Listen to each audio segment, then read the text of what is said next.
And a pleasant good evening to you and yours, and welcome to the Brevard Sports Network Saturday Night Football here on BSN, coming to you live from Khalil Mack Stadium in Fort Pierce, Florida, where tonight the Florida Champion Football League kicks off the 2023 season for the Treasure Coast Bengals and the Florida Cougars. Good evening, everybody. I'm Alan Slaughterzinski. I'll be your broadcaster for tonight, and let's kick things off tonight with the Big Trouble Loyalty Bail Bonds pregame show, where I had an opportunity earlier this week to talk to Big Meats head coach John Chandler of the Treasure Coast Bengals. So without further ado, here is the Big Trouble Loyalty Bail Bonds pregame show. 2 and 1. Well, the day has finally arrived. Welcome to Treasure Coast Bengals football.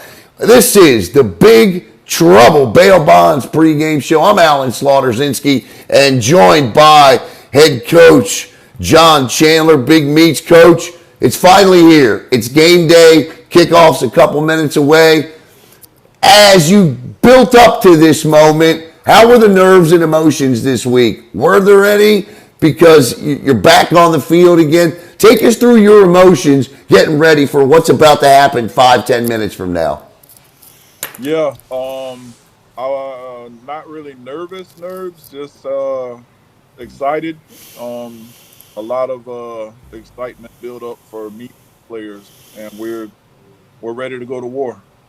You're going to go to war tonight against the Florida Cougars. Now, I know we had talked earlier in the week, Coach, and wasn't much you knew about them.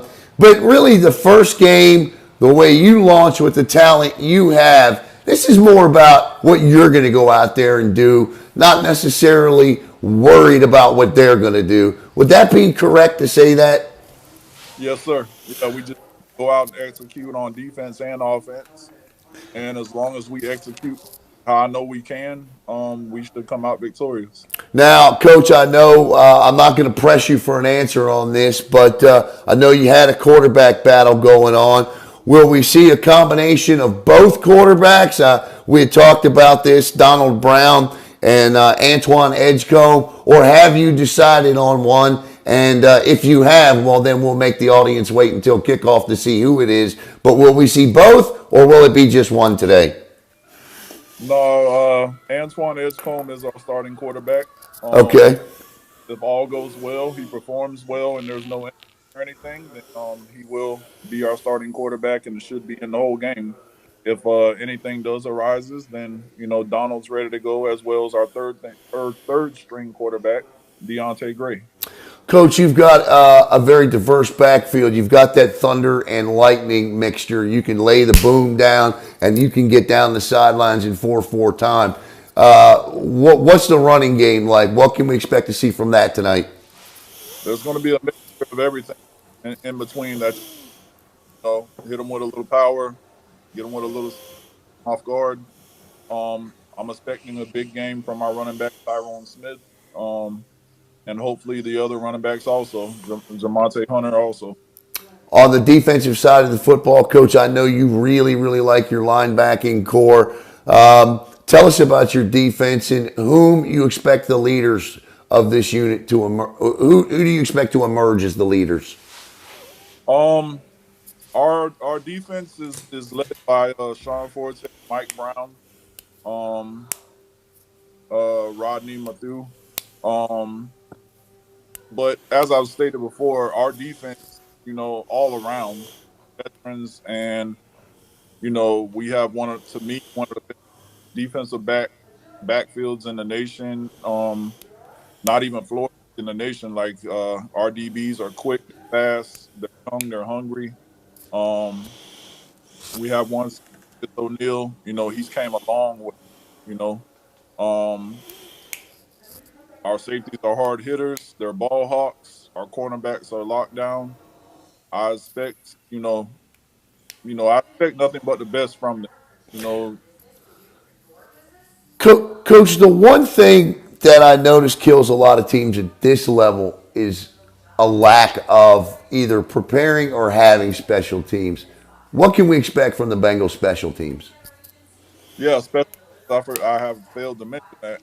Special teams is a big part of the game. And we are blessed on there also. As I've stated, we have lots of on special teams, and we have a great kicker.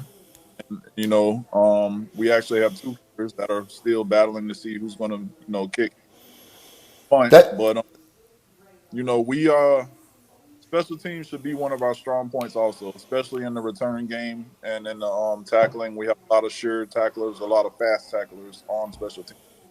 You're watching the Big Trouble Bail Bonds pregame show here with Coach John Chandler, Big Meech. I'm Alan Slaughter-Zinski. We get set to wrap up and head towards kickoff. Coach, 3 keys to the game tonight. I always ask this question of a coach in a pregame show. 5 minutes into the game, if things are going well for this football team, what will we have seen already?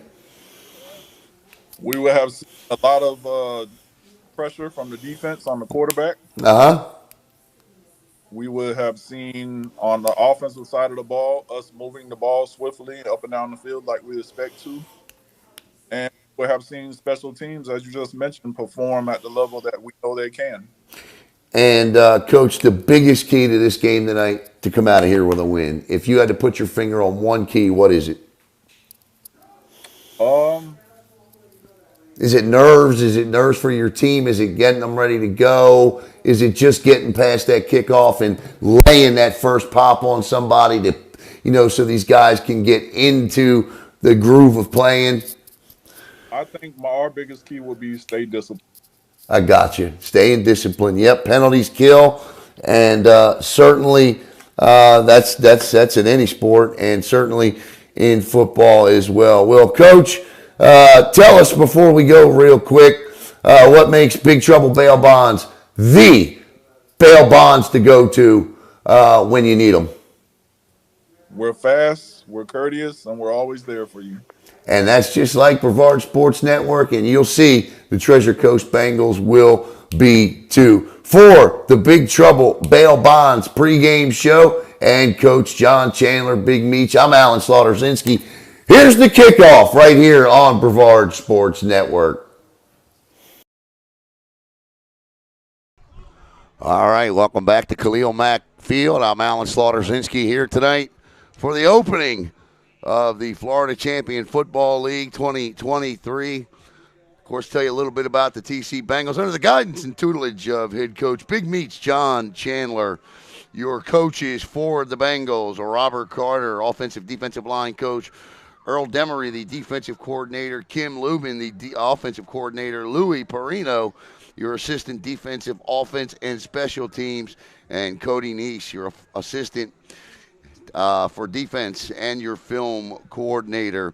The Florida Cougars under the guidance and tutelage of Guido Gonzalez and James Fedrick listed as a coach tonight. The Cougars will be all dressed in white, and the TC Bengals are in those outstanding looking uniforms as they dance in the end zone in preparation to take the field to kick this one off tonight, and we couldn't be more thrilled to be with you here. And again, we want to thank Big Trouble Bail Bonds. Before we get started tonight, we just want to make sure that everyone understands that the season is dedicated in remembrance to those that since the last time this team took the field, those that have fallen. Brian Triple Pryor, Cedric Wilcox, Larry Big Max Johnson, Devontae Peanut Dukes, Hanneman Joyce, and Dante the Truth Williams. This season dedicated to you. As we get set here, one thing I'm going to already tell you straight up out of the gate is that the Florida Cougars, they got no depth on the field tonight. Bengals are looking like they got everybody here. The mascots here, even the mascots here and dressed. We are ready for some football tonight at Khalil Mack Field in Fort Pierce. And here we go. Bengals are ready.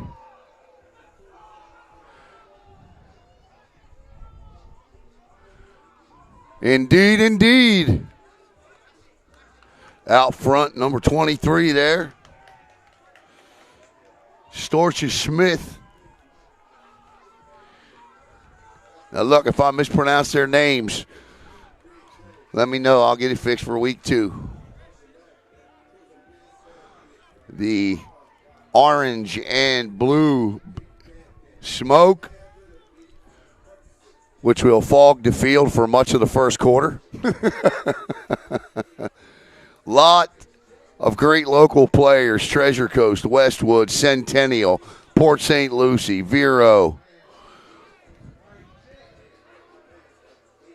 Deerfield. And let's get the read out of the way here to start it off. Big Trouble Loyalty Bail Bonds, family owned and insured. At Big Trouble, there is no trouble too big, and their loyalty to you, the customer, is never too small. 24/7 service. Big Trouble Loyalty Bail Bonds are here to help you and your loved ones go through the entire process and get released quickly for the service you deserve and the time you need it.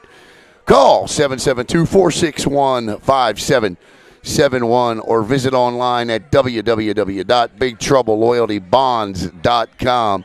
They are located at 800 Virginia Avenue, Suite 9A in Fort Pierce. And we are ready for some football. Some Saturday night football. All right, so that's the last I'll sing to you as we get set to go here. You heard Big Meach tell you during the broadcast they are settled on a quarterback.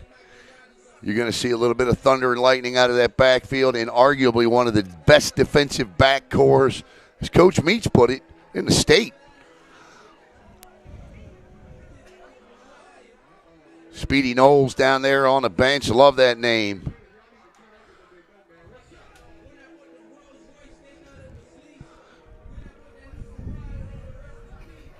Knowles out of Central, Fort Pierce Central.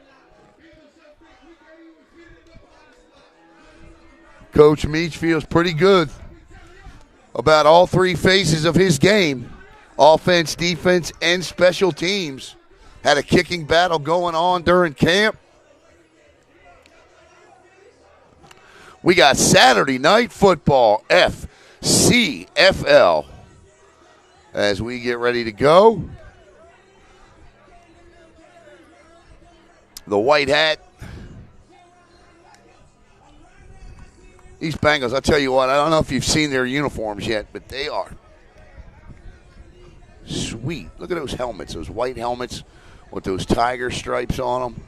And there you have all the captains out there on the field. We'll go from left to right. That's Antoine Edgecombe, the quarterback. Number 12 is Rodney Mathau. He is one of those DBs. Also out there, number 56 is Greg Goodman. Number 8 out there as well, that's Mike Brown. He's a linebacker. Number 9 also out there, that's Sean Forte. And number 23 is Storches Smith. And I cannot see the numbers on the other side, but what I can see, I got number 5, which is Shedrick Russell. Number 6, Pat Preston. Number 56,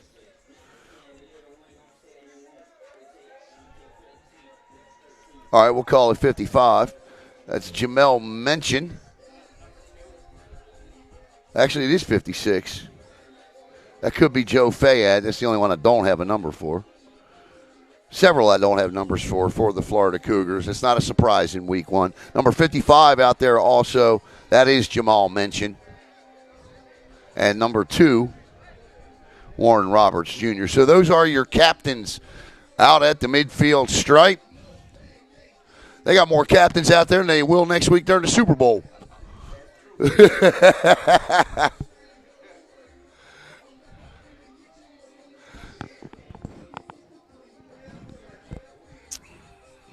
All right, let's see who wins the toss here and what they elect to do.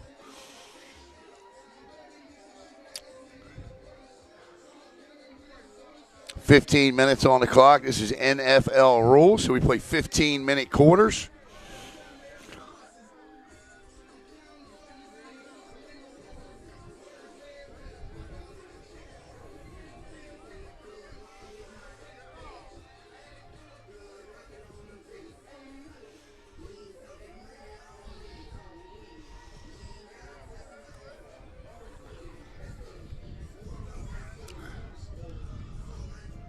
Now, the only blind spot we have is sort of kind of down here in that corner there. We got everything else, I believe, figured out in terms of the camera. Well, maybe we don't. But it's just an odd place to put a vent, but we'll make the best of it.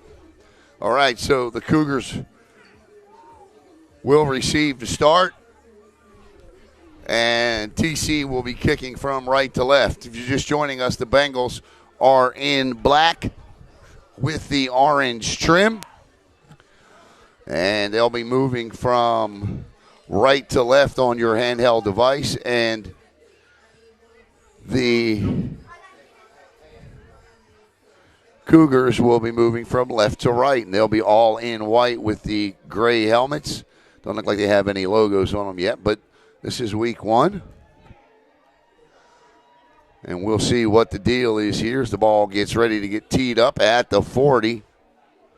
See who won that kicking battle Coach Meach was talking about.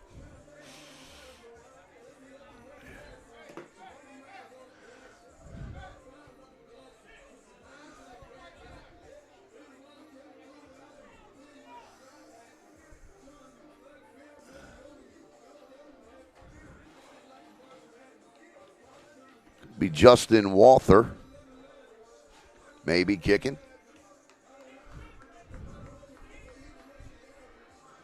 Or Michael James. Looks like it's going to be Michael James putting toe to leather here to get us going on Brevard Sports Network.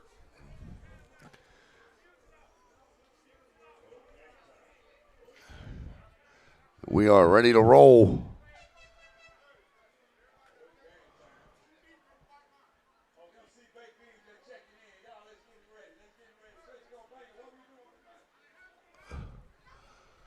Michael James set to kick it off here.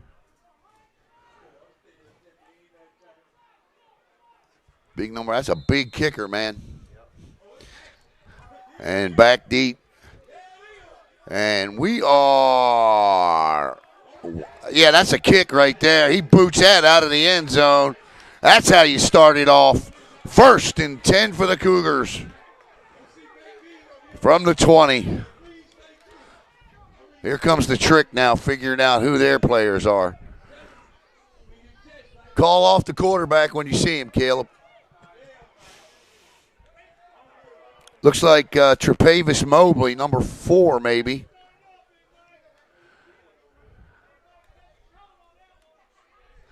These linebackers and secondary, Coach Meach really likes them. Nope. Let's see here, see who we got.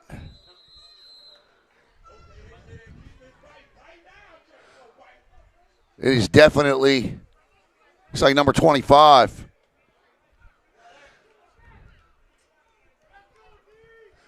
Just underway here, 1st and 10 at the 20 for the Cougars. And they blitz. And that ball come out. That ball out. It's out. And the Bengals, I think, have it already. Play 1, turnover 1. And the TC Bengals come up with a turnover. How about it? Right out of the gate.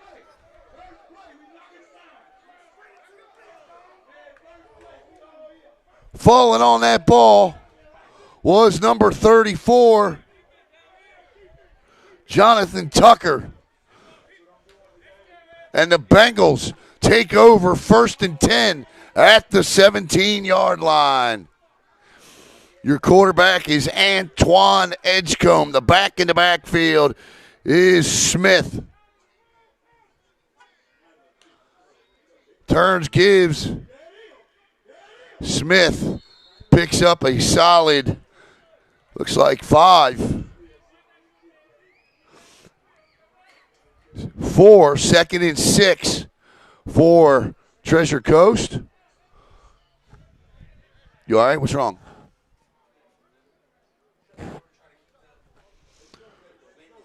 Okay.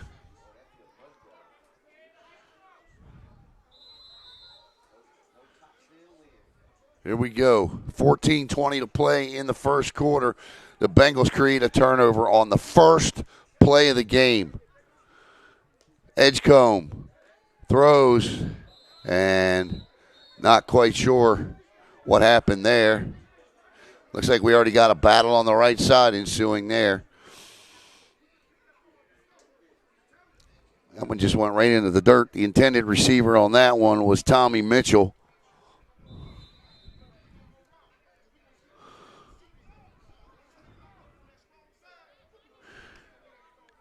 Edgecombe, a Centennial High product.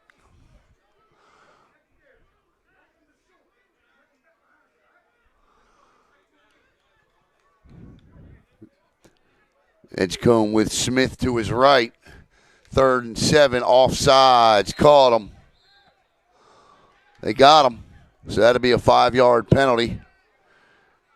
And it'll bring up 3rd and 2. Shouldn't be a false start. See what the white hat calls here. Indeed, he's hands on hip, encroachment, offsides. 5 yards, 3rd and 2 here.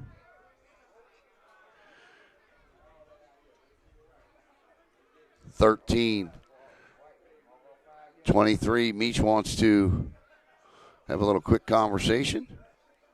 In the red zone tonight for the first time. 3rd down and 2 now. Obvious 4-down territory.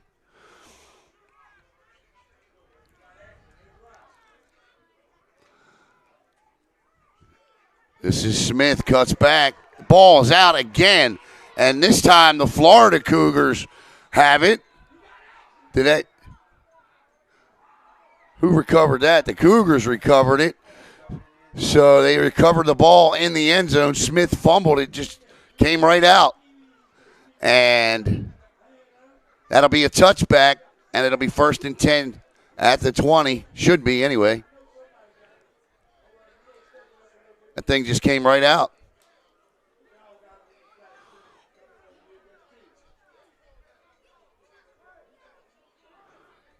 See what I don't know what the debate is.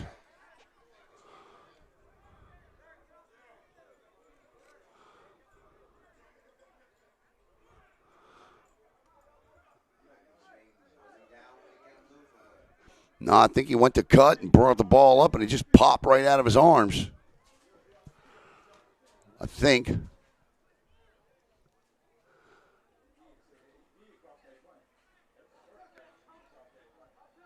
That may be the other issue. Was he across the goal line when he scored? Did he score?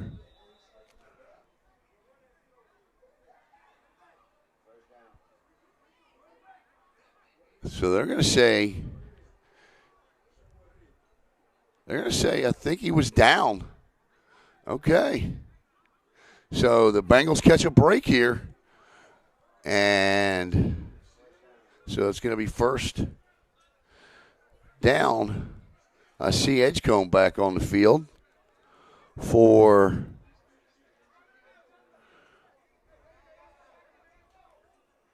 all right, we got everybody congregating here. Let's see what the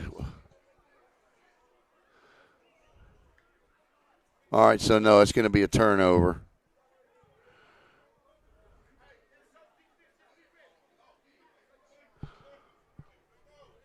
Your guess is as good as mine on this one.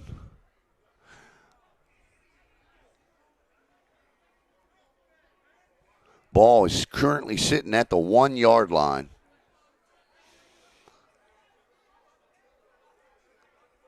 The offense stays on the field. It's a 1st down for the TC Bengals. So the Bengals with a 1st down at the 1. 1st and goal to go. They keep the football.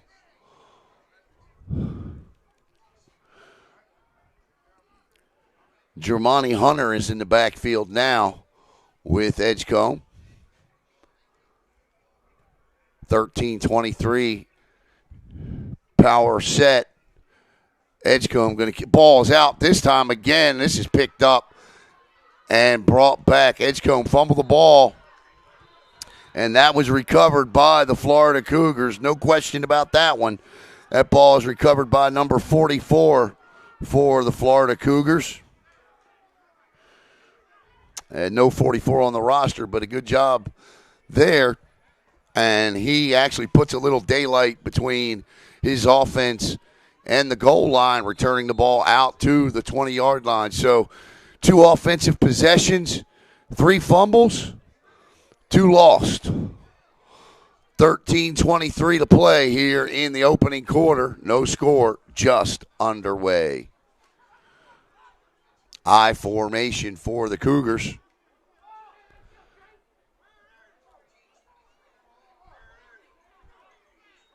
Turns. That's another fumble. What do they got on the ball tonight? Is it wet? What's the deal here? Nobody can hold on to the football.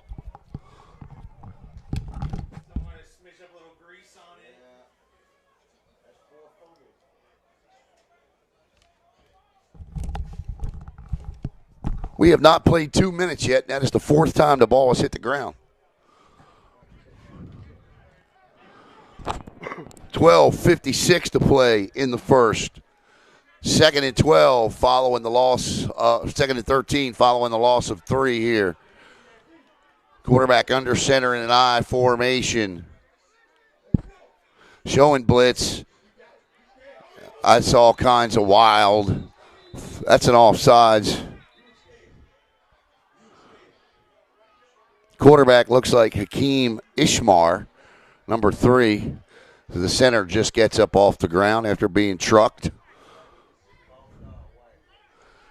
And they're going to call a false start against White. So good job by the Bengals to draw the false start penalty. And it'll be 3rd and a trip back to where the Cougars play, because it's like 3rd and 20 now. 12 minutes here at Khalil Mack Field. Alan Slaughterzinski with you here on the Brevard Sports Network. So Ishmael calls. He's got split backs under center. Blitz again. They back off this time. In the back. What a run. Oh, my, what a run. He hurdled one defender and gets out. That was number 6.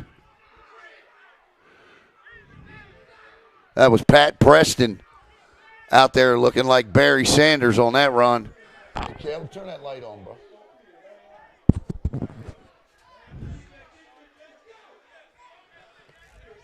And on the first day, he said, let there be light. And there is. And I can read the rosters now. 10:58. We got whistles everywhere for some reason. Timeout on the field. With 10:55, there is a timeout on the field. No score between the Bengals and the Cougars here on the Brevard Sports Network.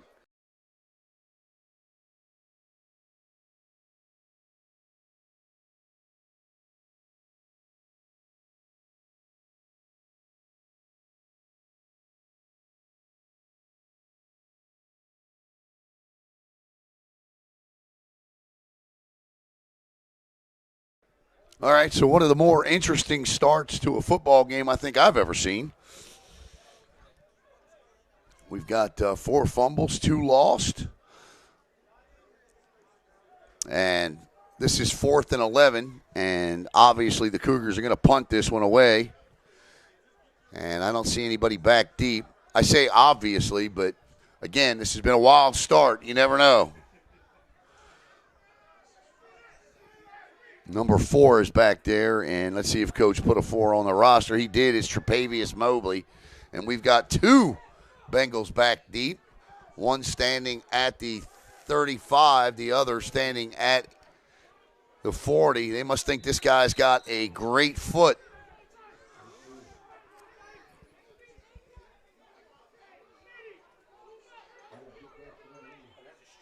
And he's kicking into the wind. You got to move him up to at least a 50 here. He's not going to get this ball past a 40. That's my projection. Right. And he does not get the ball across the 40. The ball takes a TC Bengals bounce, and Edgecombe and company will take over 1st and 10 at the Florida Cougar 37-yard line. Yeah, man, he was standing all the way back in his own 40. But you know, that's Peter. Get away from that thing. You don't even want to touch that ball. All right. So, Edgecombe and the offense back out onto the field here.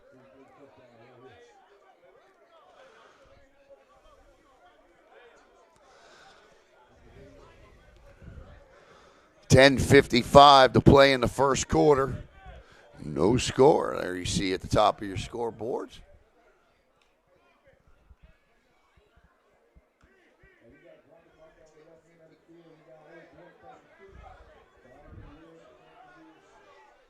All right, from the gun, the pistol, whatever you want to call it. He's not under center. Man in motion. Fakes the jet sweep, looks, throws. Nice throw across the middle, nearly picked off. Didn't see number 5 cutting across the middle.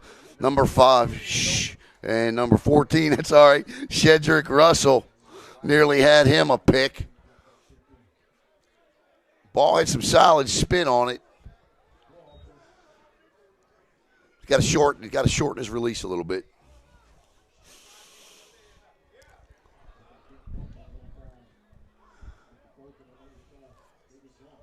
First game, you work these things out.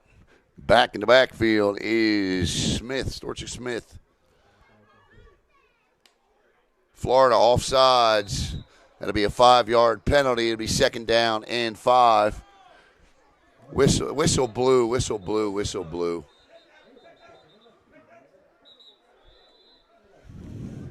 But Speedy Knowles takes it in. So it'll be second down and 5 following the offsides.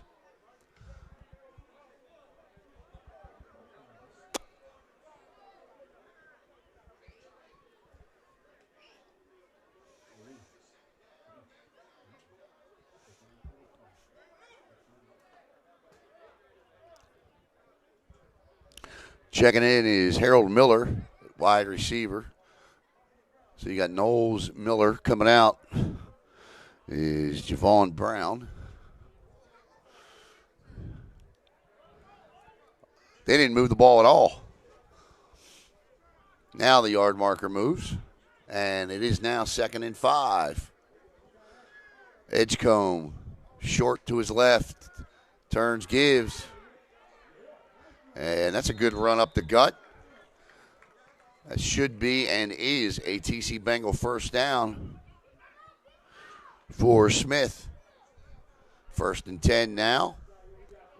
At the 26-yard line of the Cougars. 8:43 to play in the opening quarter. No score. Knowles and Miller split wide left, stacked on top of each other. Doubles.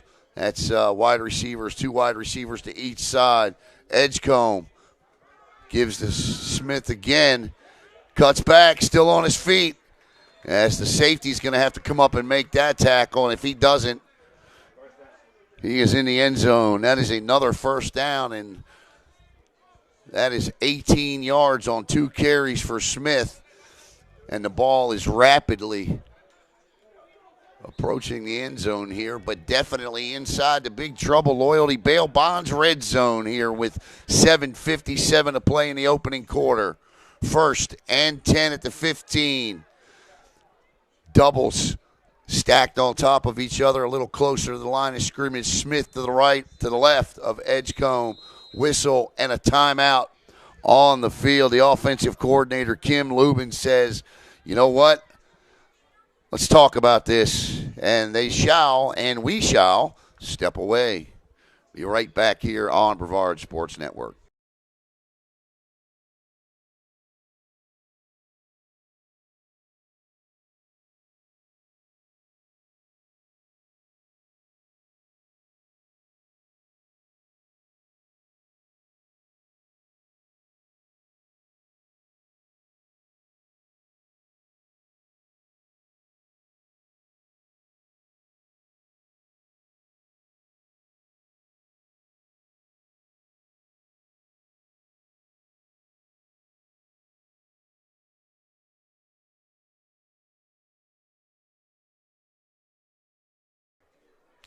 All right, welcome back here to Khalil Mack Field down here in Fort Pierce. Brevard Sports Network is tonight, and we couldn't be more thrilled to have partnered with Coach Big Meach and the TC Bengals this year. Right now bringing you 8 of their 10 regular season scheduled games. It is 1st and 10 at the 15-yard line. We're also going to be doing the Space Coast Sharks as well this year. Edgecombe turns, gives the short again. Why not? Stutter step in, stutter step out. He is down. Good run. And he gets down to about the 8-yard line. It'll be 2nd down and 3. Caught a long 3, short 4. 7:20 to play in the opening quarter. As the Bengals, following a not-so-good punt, took over on the Cougars 37 and have relied heavily on the legs of number 23, Storka Smith here, if I'm saying that correctly. Tyrone? Thank you. Tyrone Smith. Turns, gives. Smith up the gut. Is he in? Indeed. Touchdown. TC Bengals. Tyrone Smith from the 8. 6-0. With 6:36 to play in the first. Good run. The Tyrone Smith drive.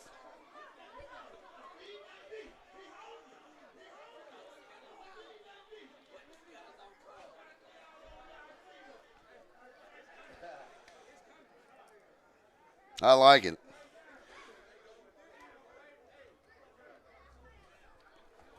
Smith with all 37 yards on that one. And again,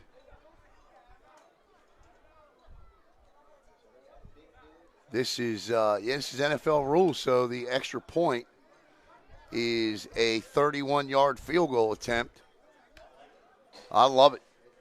And this is going to be the big guy out there, Michael James. He's got the little sidewinder set up. Got the little sidewind style set up. Actually, yep.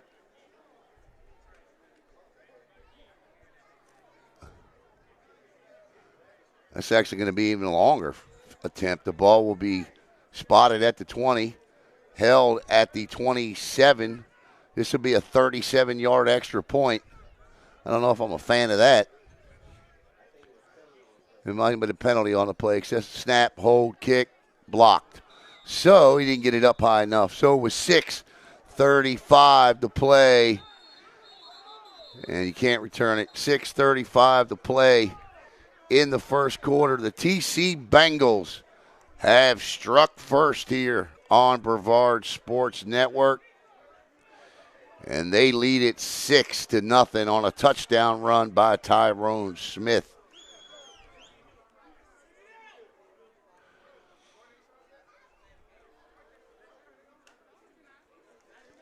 That was 5 plays. Penalty, 37 yards. Smith for 8.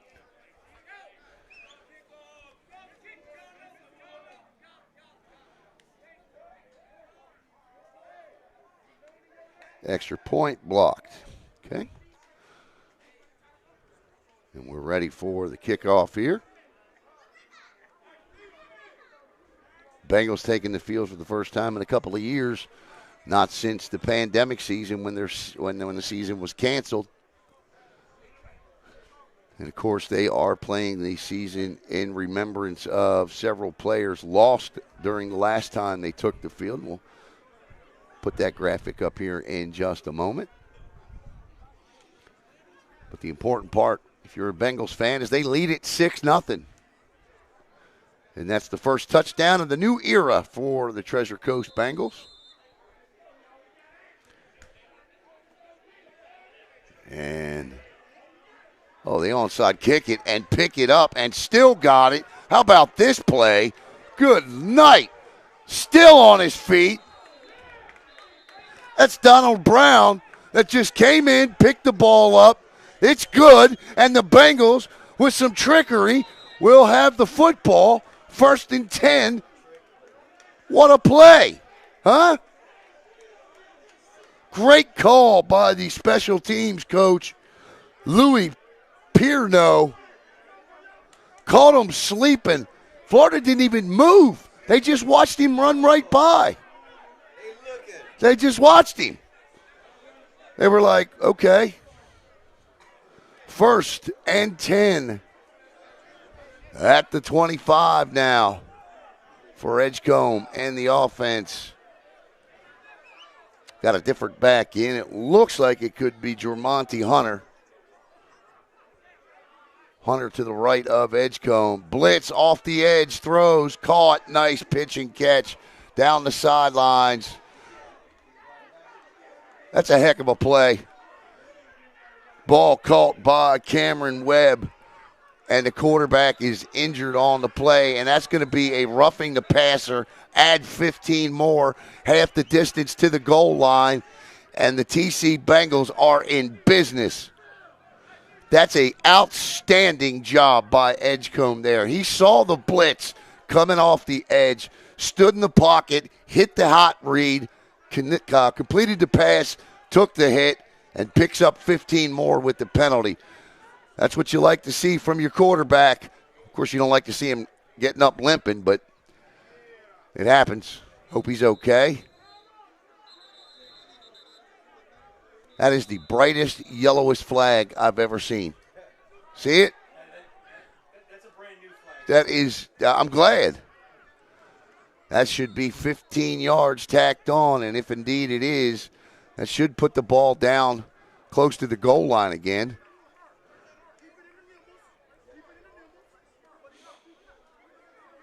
And we got a timeout on the field with 6:18 to play in the first quarter.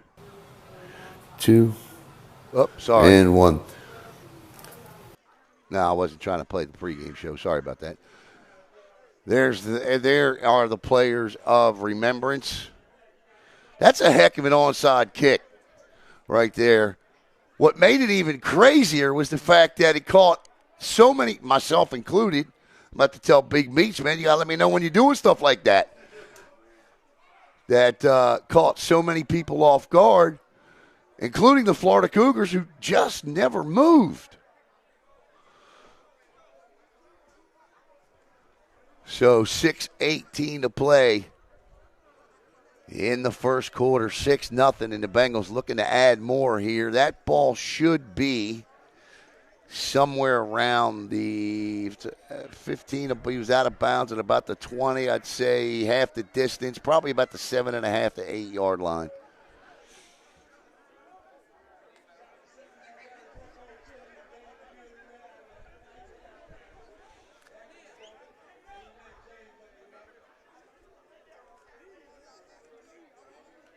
And I'm wrong. They're going to put it at the 20. Okay. So the ball is at the 20, which means they are back in the Big Trouble Loyalty Bail Bonds red zone here. And Edgecombe back out. That's a good sign. He's got Jermonte Hunter to his left this time. They show blitz again off the edge. They bring it up the middle. This is a run blitz. Hunter gets outside, and that's a flag on the play. See what the flag is. I think it's a hold. As lineman is pointing to himself. I think lineman pointed to himself and then pointed backwards. One thing you never want to do is give it up. Say, what are you talking about? Ref, there's hold on every play. You call that one? What about that face mask, ref? So we got another. So, okay.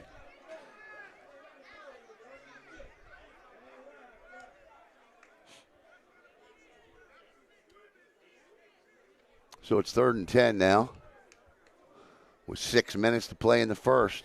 Now I was going to say they haven't backed the football up at all. 3rd and 15 now. And the ball is outside of the red zone now, placed at the 30-yard line.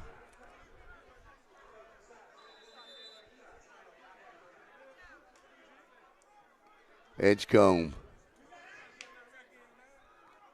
Yeah, no, now the pointing game begins. It's going to be offsides on the Cougars. They had 3 guys offsides. So it should be 3rd and, see here where the chains move. 3rd and 10 now. So we got some good plays, and we got some plays that look like it's game 1. But they don't play preseason, so it's like college football. Gets progressively better as the weeks go on. 3rd down and 10 for Edgecombe and the offense. 4-down territory, I would guess. Edgecombe looks, throws. That's picked off. And that's a good read, good pick. Ball picked off by number 32 for the Florida Cougars. Dontel Baxter with the interception. Threw it right to him. And it'll be 1st and 10 for the Cougars from the 40. That is the 3rd turnover of the night. 5:35 to play in the opening quarter. And right now, that ball just a little bit too low, obviously. Came right across and jumped right in front of it. Good read by the linebacker. So 1st and 10 now. The ball will be actually placed on the 39-yard line for this Cougar offense. This is the best field position of the night so far that they have had.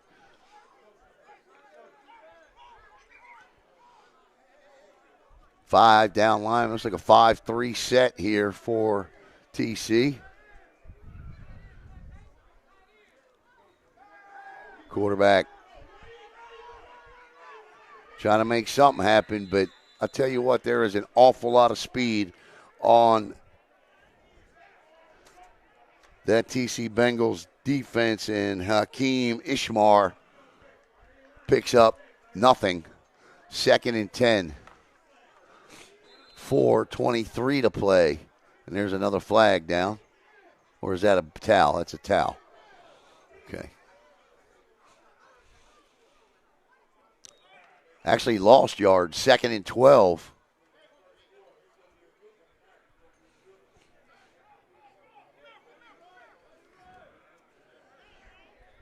This is Bernard Pendleton split near side, number 13. Bengals showing blitz from that corner.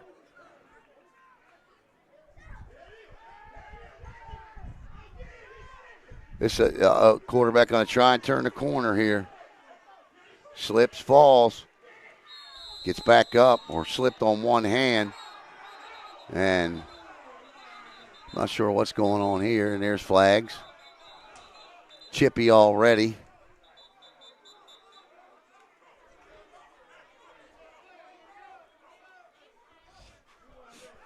So we'll see what the call is. 3:31 to play in the first.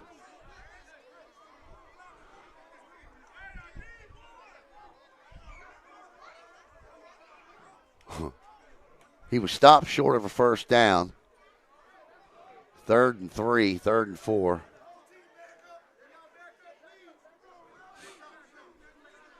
So I don't know what the call is going to be here. It's going to go against the TC Bengals. This is a 15-yarder, so this one's going to hurt.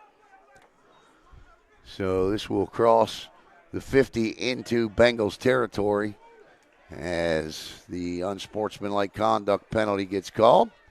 And the Cougars will be 1st and 10 from the Bengals 38, 39-yard line. a 50-minute first quarter.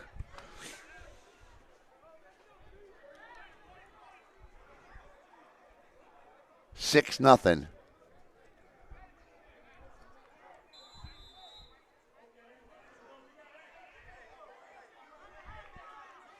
Two-back set. Hakeem Ishmael under center. He's the quarterback.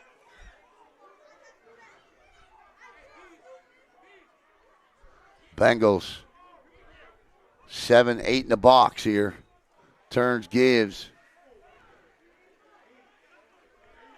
Nowhere to run, nowhere to hide on that one.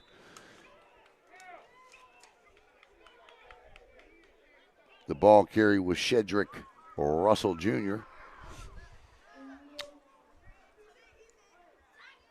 And he picks up no yards, maybe one, as the ball is placed at the 37-38. So maybe a half yard on the play. And Bengals defense is quick, east and west. Ishmael brings them back to the line, this time in a power I set. Two wide receivers, Pendleton split one near side. Wide.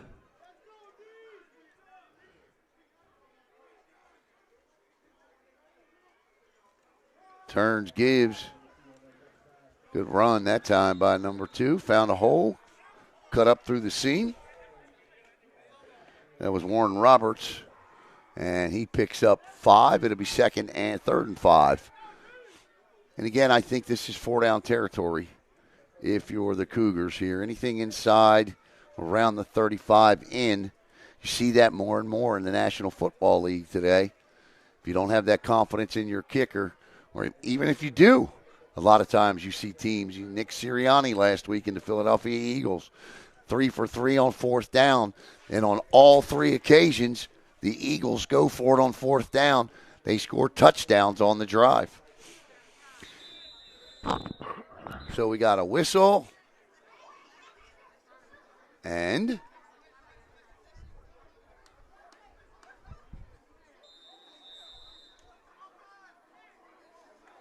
timeout on the field.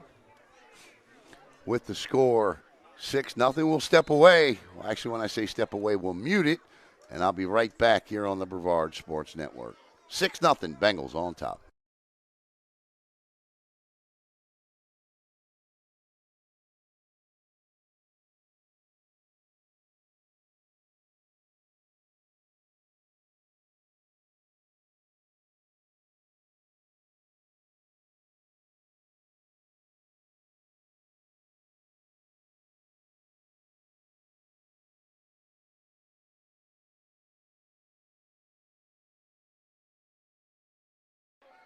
All right, welcome back here.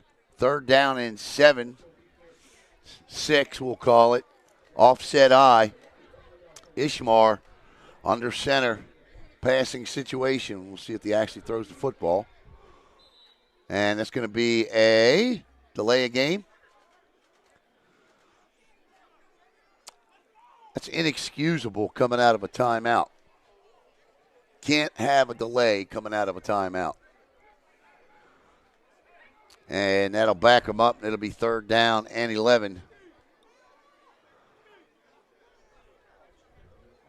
And that, I'm sure, is driving Coach Gonzalez crazy at the moment. So 3rd and 11 for the Cougars. 1:31 to play in the first quarter. A 8-yard touchdown run by Tyrone Smith. He had all 37 yards on the drive. Check that. He had, nope. Throw an interception on that one.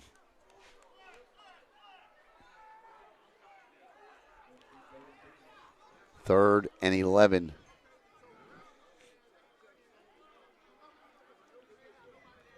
Offset I again. Smith under center. Check that, Ishmael under center. And he's going to roll. Throws. Caught. And he'll be brought down short of a first down, but a manageable fourth down should they choose to go that way. And the only thing I'm noticing is that Hakeem Ishmael is right-handed, and on all three passing occasions tonight has rolled opposite side to have to turn his body back around to throw against the grain. Counterproductive. Roll him right to try to get the ball out of his hands. Some quick short passes, build a little confidence, get the passing game going. Fourth down and 3, so this Bengals defense here, let's see what they do. 4th and 3.5, we'll call it. Offset eye again for Hakeem Ishmael. Ishmael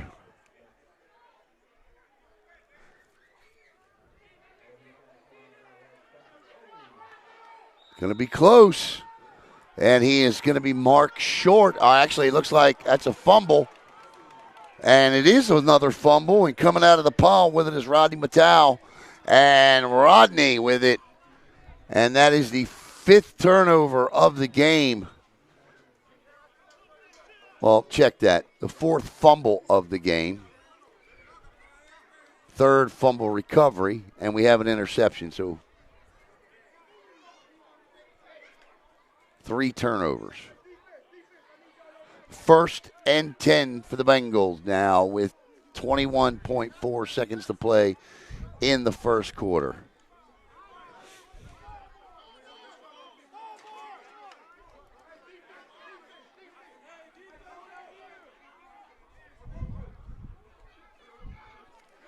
Edgecombe.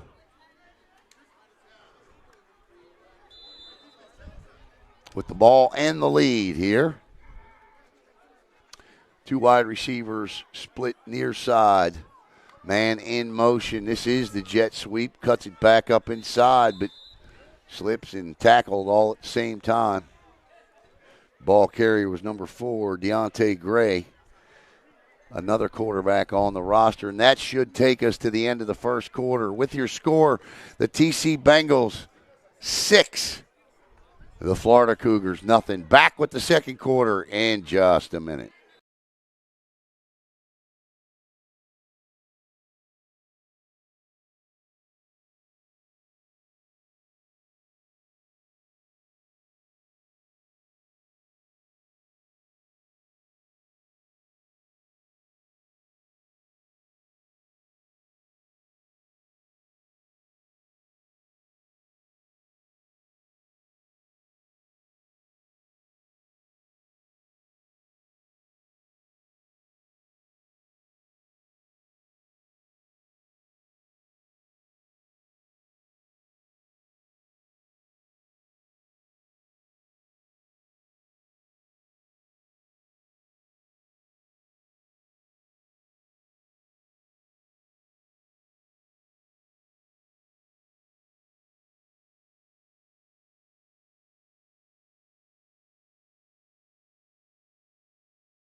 All right, welcome back to Khalil Mack Field here in Fort Pierce, Florida. Alan Slaughterzinski with you here on the Brevard Sports Network. A kind of a wild first quarter, if you will. Turnovers and penalties and freaky wild onside kicks, but we did get a touchdown. Tyrone Smith on a 5-play, 37-yard drive, scored on an 8-yard run. Extra point blocked. And that's where we are, 6-0 to start quarter number 2 here. For the Bengals, who are looking for their first win since 2020. They didn't play the year of the pandemic. And, of course, lost some team members. And back this year, Big John Chandler, Big Meech. See what we got here.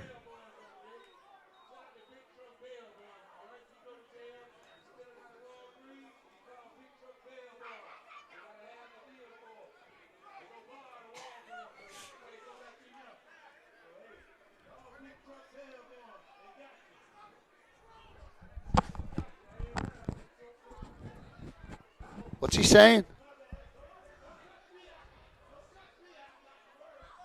$15 on the clock.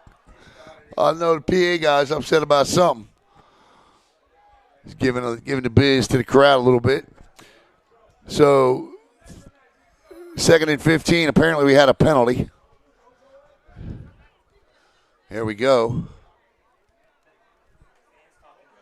Oh, fans talking to the refs. All right, gotcha. And the penalty. Okay, so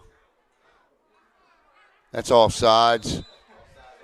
So they'll get the 5 yards back that the fans cost them. And we've moved the ball 10 yards and haven't put a tick on the clock.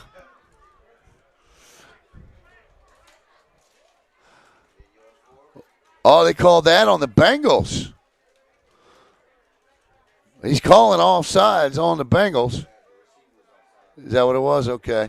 Receiver was offsides on the other side. There we go. Edgecombe in the gun now. Can't see the number of the back he's got back there with him.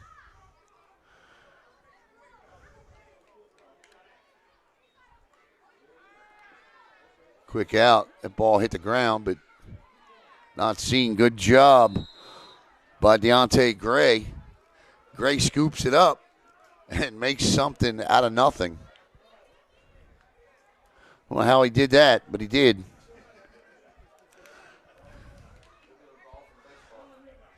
He certainly picked that one up off the turf.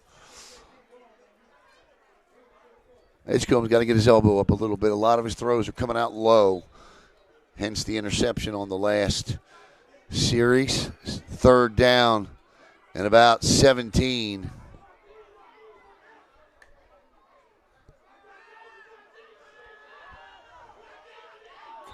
And in and out of the hands of Harold Miller. Good timing route. Ball was there. Good looking throw from Edgecombe. And I think Miller was worried about trying to get his feet down and took his eye off the ball for a split second. And when you do that, you tend to lose it. He does. 4th and 17. So this will be the first punt of the night for the Bengals with 13:45 to play in the first half. 6-0 TC Bengals on top here.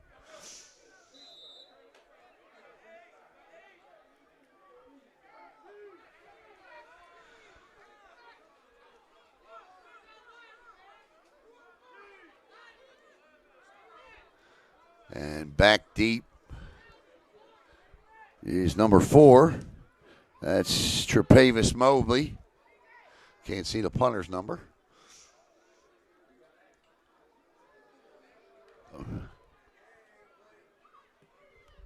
It's a high, short, very short. In fact, that ball takes a Cougar bounce, and that punt will be 4-yard net. So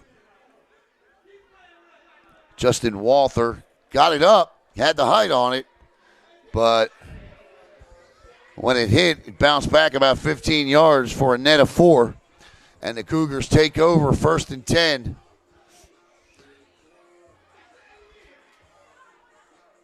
At the Bengal 32. So this now becomes the best field position of the night for the visitors. Somebody asked me where they were from. I still don't know. Wesley Chapel? I got you. Okay, so over by Tampa. Thank you, sir. Throws down the field, and he had to hurry it as he was under pressure. Got rid of it. Looked like Jerome Griffin. Check that Jerome Griffin in on the pressure. The quarterback hurry. He'll get a QBH next to his name for the year. 2nd and 10. 11:33 to play.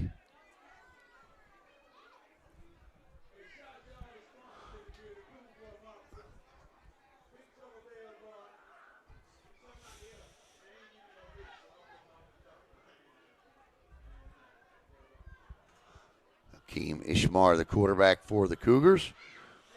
He's got a split backfield. 2 backs in the backfield, 2 wide receiver set. Warren Roberts and Shedrick Russell are your backs.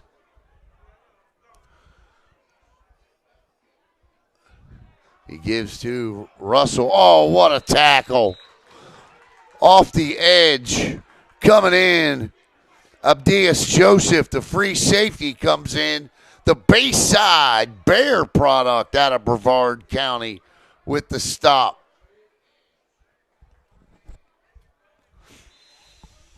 Said that like I was some sort of proud uncle, didn't I? Well, it is Brevard Sports Network, right? He's the only guy from Brevard on the roster. Heaven forbid he ever have a pick 6. Forget about it. 3rd and 15. Now 4-down territory, I'm sure. Unless they want to play flip the field here. 10 minutes to play in the half. They're showing blitz. They back up this time. And he slips down, and that'll be a sack.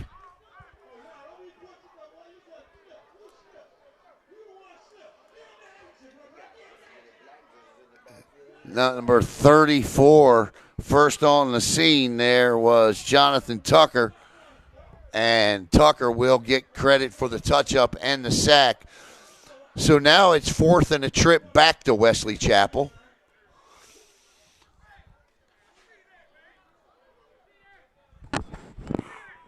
So now I think they almost need to punt this football.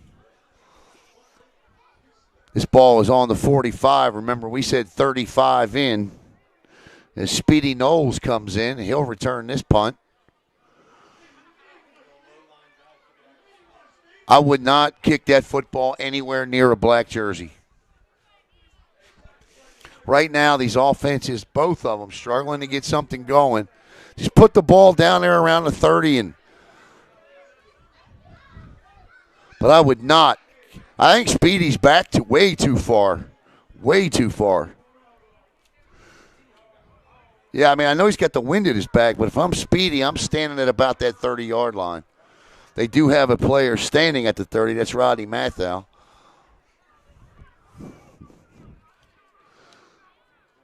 The punter is Brian Banks for Florida.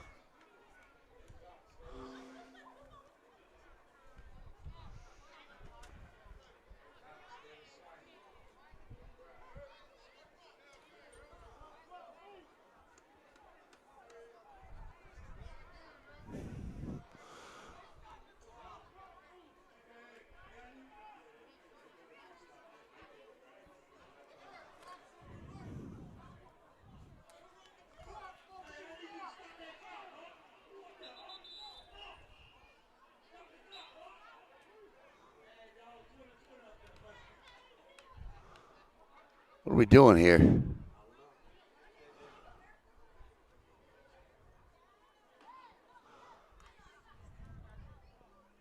That was a sack, right? Or did they throw a flag? Did they throw a flag? No?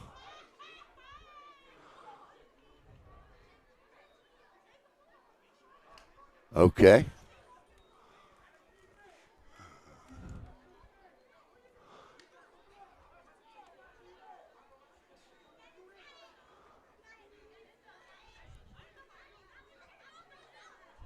So it's like 4th and 25.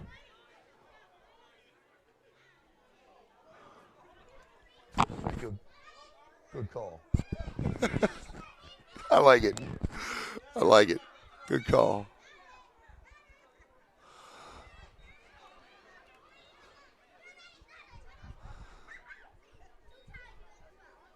There you go. Makes everybody happy. Yeah. You got to. That's what you're supposed to do, right? All right. So See what happens here. McDowell standing at. That's a smart punt. All right, that turned out. That's a good, that's smart, that's good punt. It's a good punt. It's a good, smart punt.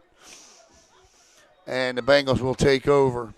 1st and 10 at their own 20, it looks like, with 9 minutes to play here in the first half. He kept it away from the two speedsters. And now they got to go 80 yards for a touchdown. Flip the field a little bit.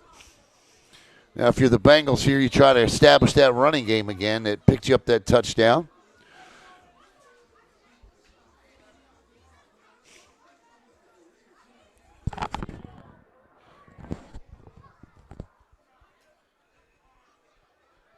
Antoine Edgecombe, the quarterback, in the backfield.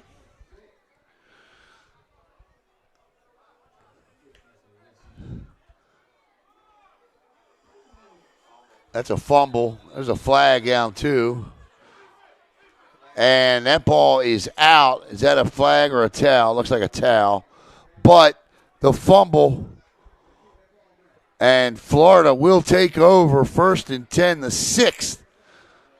Actually, that's the 4th turnover of the game. The 5th fumble, 4th lost.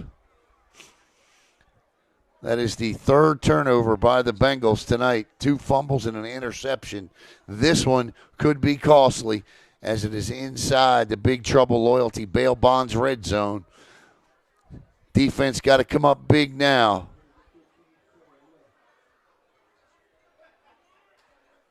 First and 10 at the 20. That's a good run, and then he cut back and lost the ball.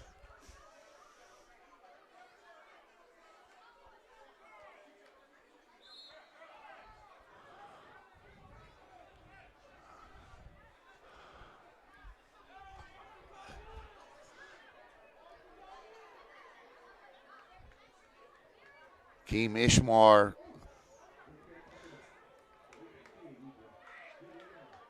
but the Bengals closed fast on that one. And that's actually a loss of yards on the play.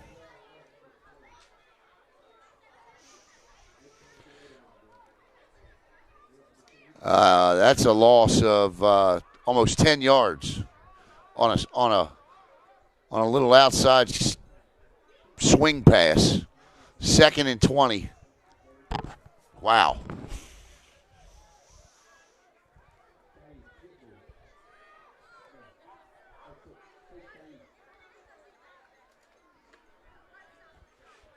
Second down and 20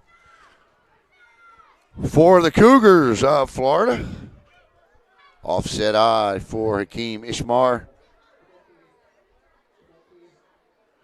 Straight up the gut. He nearly dropped the football. He does drop the football, and the Bengals get it right back. So the fumble fest continues here tonight as number 77, Selma Jerome Jr. recovers. The 6th fumble of the night, 5th loss, 2nd for the Bengals, 2nd for the Cougars. And it's 1st and 10 at the 25. So when all is said and done, the Bengals have picked up 5 yards.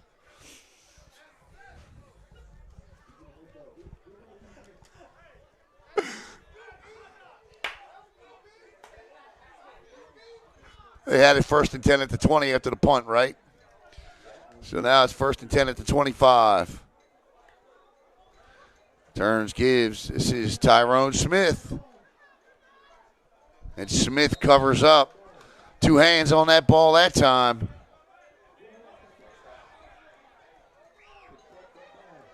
Second down. Nice run by Smith. A gain of 9. That's the best run of the night. That's not a touchdown.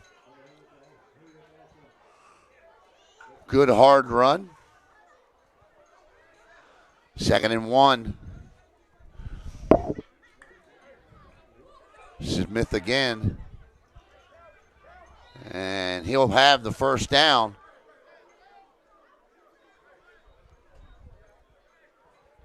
So doing just what we thought they needed to do here, gentlemen. They back to establishing that run with Smith. 4:55 to play. Set them up, suck them in for a little play action here, huh? There is nobody deep. And that time they stack up the run that time with a little run blitz, and it works. Nobody is deep at all. Now's the time. Now is the time. 2nd and 11.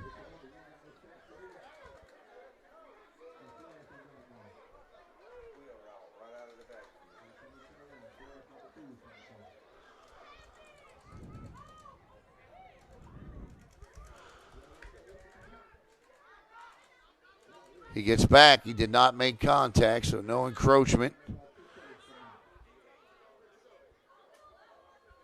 4 minutes to play. Smith again.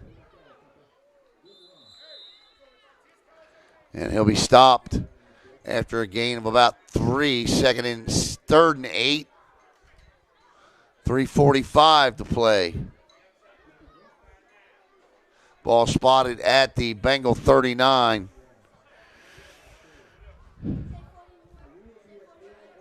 Huh?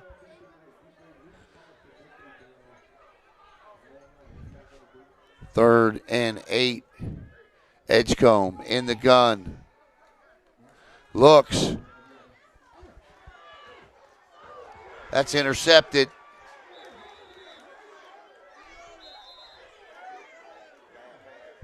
And we got a flag right here. See what the flag is.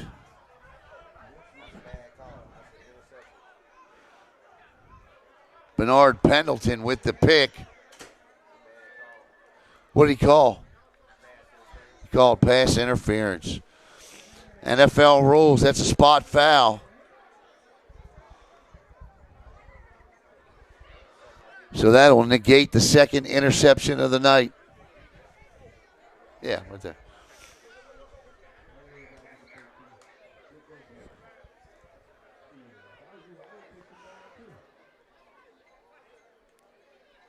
So the foul occurred at, depends, the flag was thrown here at the 50. If it occurred where the interception was, the NFL rules spot foul, and that's what they're going to do. They're going to spot it at the 35. So 1st and 10 for the Bengals at the 35. The ball was underthrown. I don't like the call. I thought that was good coverage.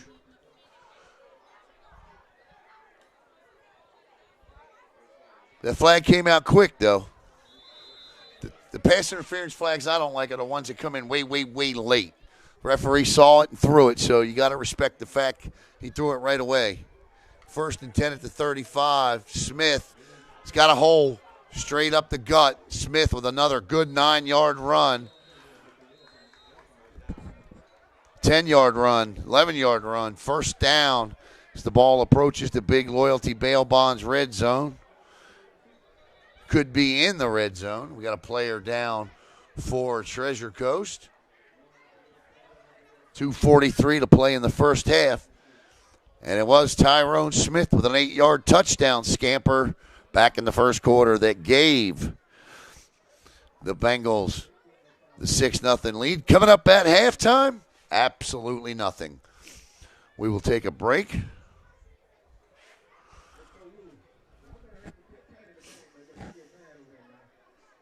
As number 2, Harold Miller comes off the field. He'll have a seat, limping.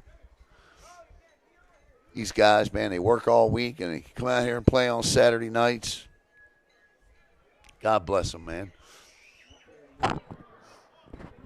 God bless them. At the risk of injury.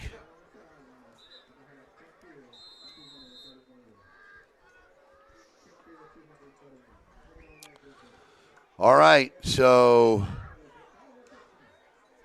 somehow we're at 3rd and 1. I thought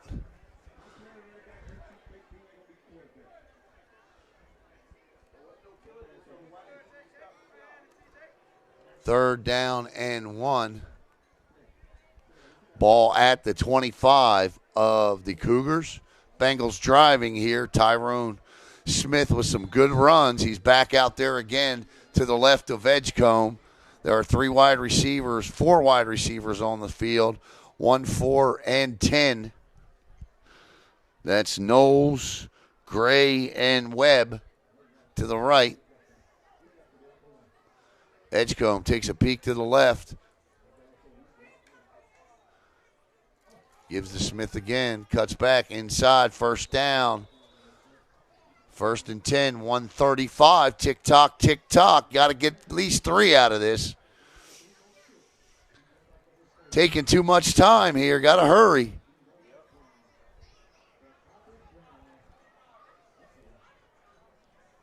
Right now they've taken 17 seconds to get this play off. 20 seconds.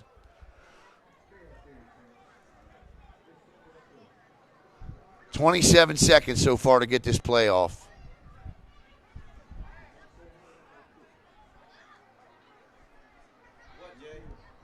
Under a minute.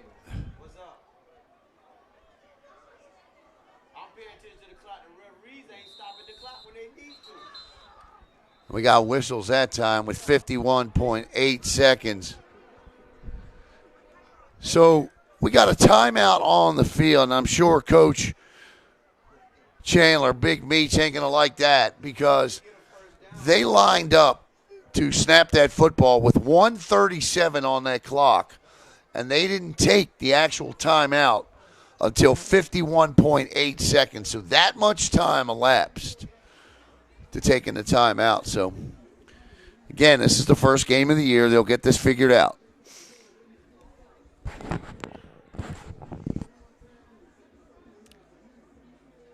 But definitely got to work on that clock management there. 1st and 10 at the 23-yard line. 51.8 seconds to play in the first half. The Bengals will get the second half kickoff.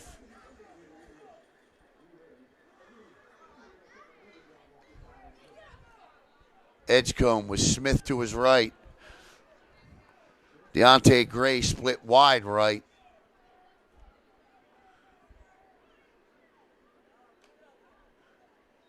Play action.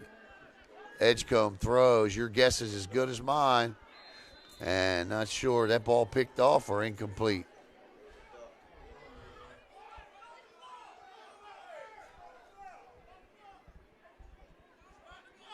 The clock is stopped.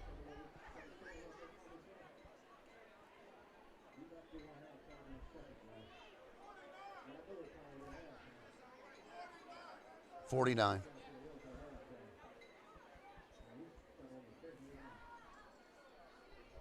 What happened there? What happened there, Caleb? I don't know what happened. Illegal pass? Oh, incomplete. Okay. Yeah, so the incomplete, I didn't see it, yeah. Incomplete pass. 49.3 seconds to play here in the first half. Edgecombe, second down, throws. Good defense there. Coming across the middle to break up a beautiful pass was number 8 for the Cougars. That was Trayvon Hosley. And Hosley just, if it weren't for Hosley, that was a strike. 3rd down and 10.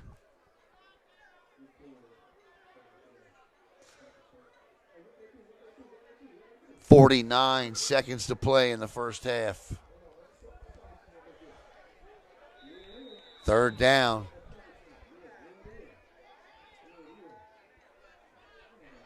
That's the best ball of the night thrown by Edgecombe. He's in trouble, and he's going to be sacked. Sacked by number 56.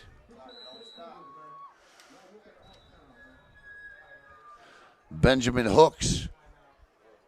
34.8 seconds and a timeout called on 4th and 12 now. This is the third and final timeout for the Bengals.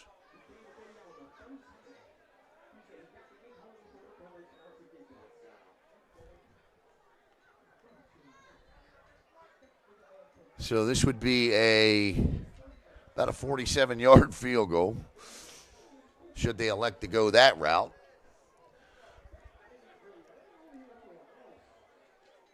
If they complete something across the middle, they're going to have to get down and spike the ball.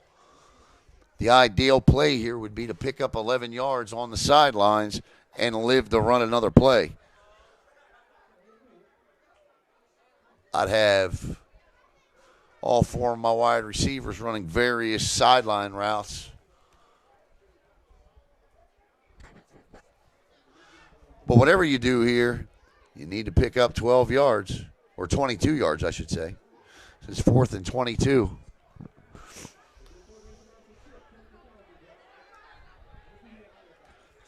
.8 seconds. And if I'm the Cougars, I don't even know if I stop this, if I even do anything but take a knee.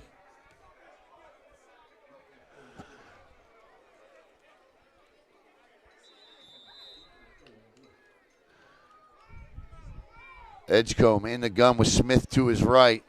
4 wide receivers on the field. Edgecombe drops back.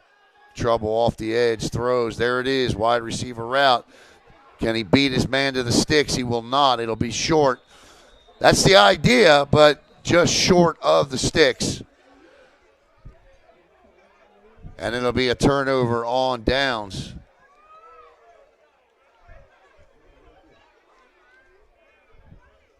As the defense comes out. That was the play. He just ran it. He just had to beat the guys the extra 6 yards. Nearly got it. Good play, good execution. But you do got to run that route to at least the sticks. Now it's 1st and 10 with 26.1 second.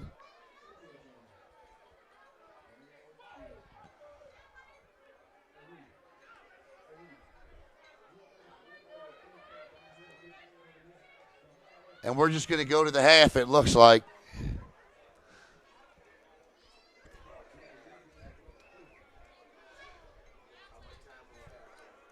$15.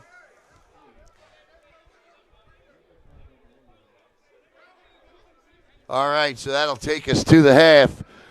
With your score, the TC Bengals 6, the Florida Cougars nothing.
All right, halftime is over here as the Bengals will receive, and a very interesting first half, to say the least.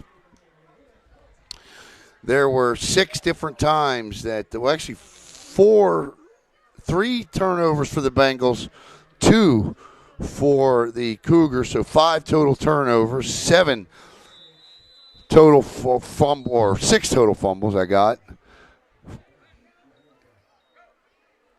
And fumbles lost, 4. So slippery ball in the first half. The lone score by Tyrone Smith on an 8-yard touchdown run following a punt that gave the Bengals great field position. They went 5 plays, 37 yards, all Tyrone Smith. As we get set for third quarter action, once again, this season is in remembrance of players lost since the pandemic. There you see them on your screen there.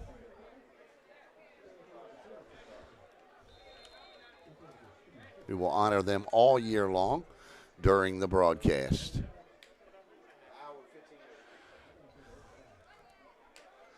Third quarter coming up. TC Bengals on top, 6-0 over the Florida Cougars.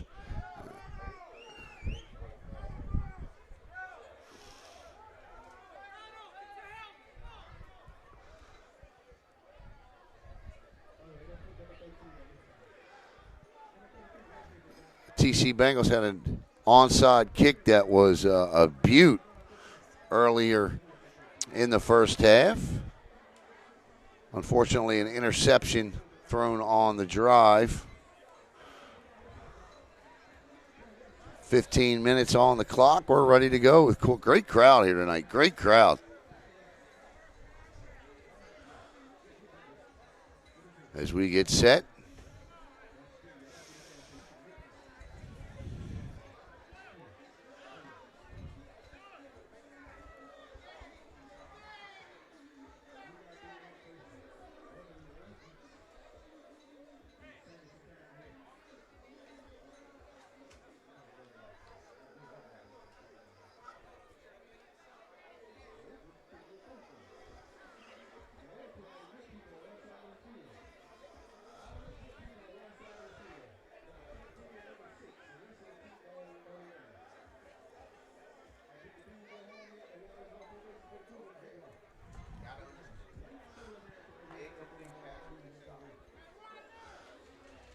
Ball is on the 40.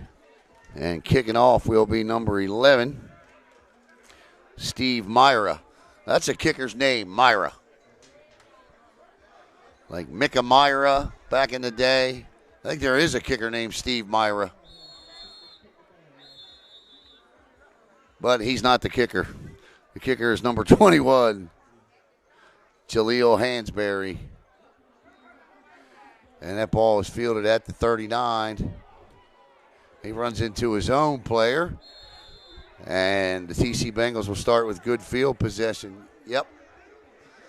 TC Bengals will start with good field position. Yeah, between possessions, yep.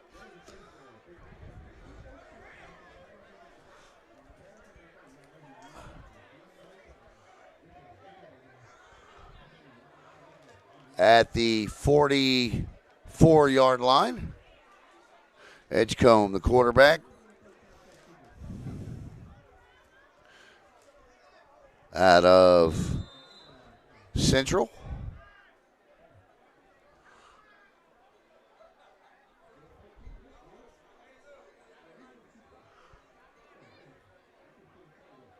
Let's say we're going to start with trips here to the near side. Actually, quads. 4 wide receivers all right here. This is a different look. We didn't see this in the first half. Quick pitch.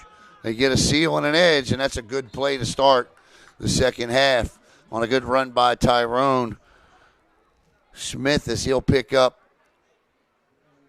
6, 2nd and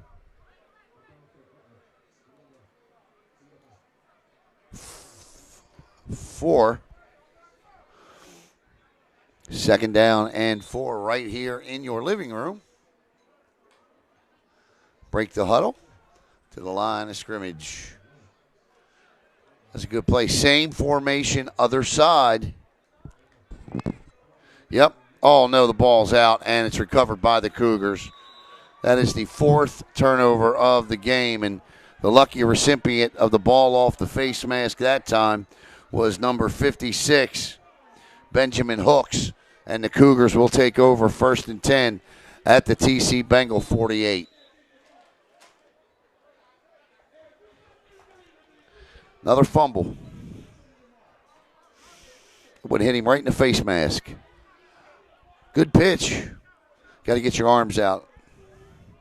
Can't let that ball into your body like that on a pitch. Got to catch it, tuck it, run.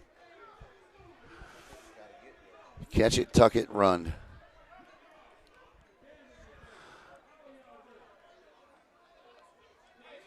First and 10 at the 48 now. Got a different quarterback in for the Cougars.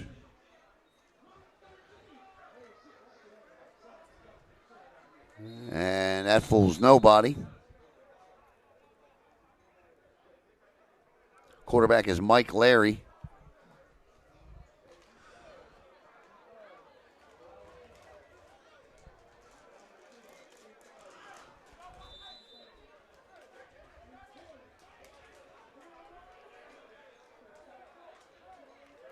Second down and 7.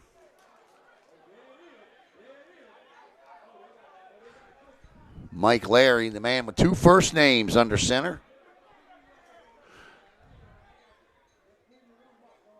I formation, slips, manages to give it off to number 2. Warren Roberts, and Roberts picks up 2, and it'll be 3rd and 5. Ball on the 43-yard line. 3rd and 5 now for the Cougars. 12:37 to play in the third. 6-0 TC Bengals on top.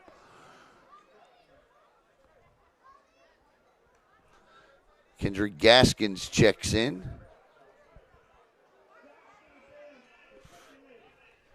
Torrey Howard in there, manning the middle. With Abdias Joseph, the linebacking core. Had a good night for the Bengals. So Larry under center. Split backs in the backfield. 2 wide receivers set. 1 to each side of the field. Larry barks out the signals. Bengals show blitz. Back it up. Larry drops. Throws. And incomplete. Yep. Beyond the outstretched hands of Tre'Pavious Mobley. And that'll bring up 4th down and 5. 4th and 5 now. I'd flip the field here. I'd punt. I'd try to pin them back. None of these offenses are doing anything at the moment. I'd try to pin them. Force another turnover.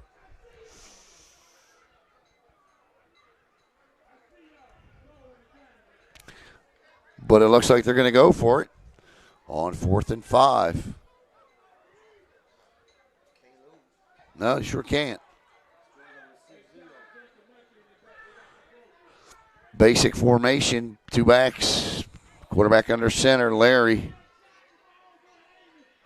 Drops back, little screen pass, and the Bengals, I should say, sniffed that out, and that'll be a turnover on downs following a loss of 5.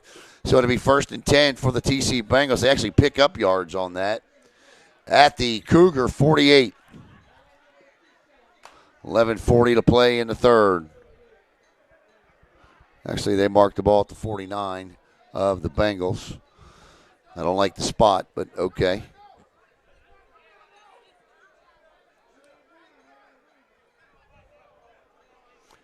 Cameron Webb in the slot. Tommy Mitchell split near side wide. Edgecombe in the backfield with Tyrone Smith.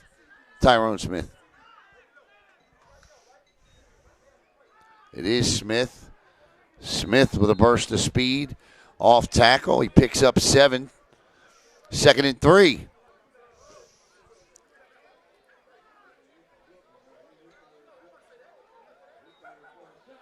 Call it 4. 2nd and 4. Gain of 6. This time, Webb comes near side slot. And they'll actually double up on top of each other. Webb lined up behind Mitchell. Edgecombe. Smith again. Good stutter step.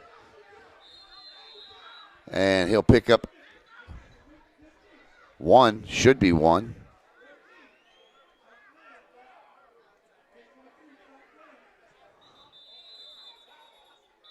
He is down and not moving. Not sure what happened there. I thought he did get face masked.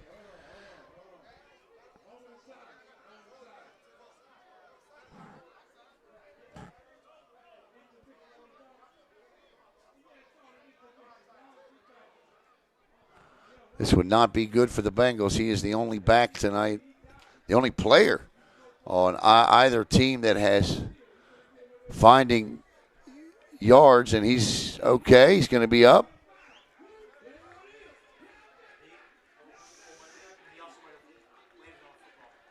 I think he landed. Yeah, he definitely. He's going to be carried off the field. That's not good.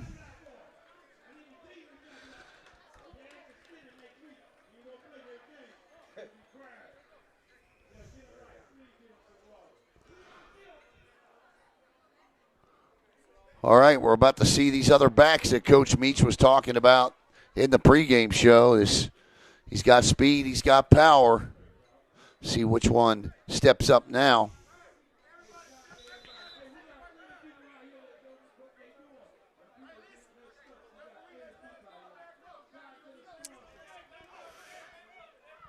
Jamani Hunter in the backfield now with Edgecombe. There's an up back. I don't see his number. It is Hunter, and Hunter with a power run up front. He is close to, but will be short of a Bengals first down.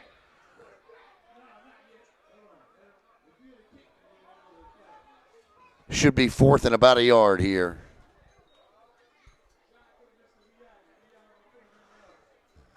And it will be just that. And right back to the line of scrimmage come the Bengals on 4th and 1. They got him. Offsides. Edgecombe catches the Cougars offsides for the 4th time tonight on that play. And that'll be 1st and 10.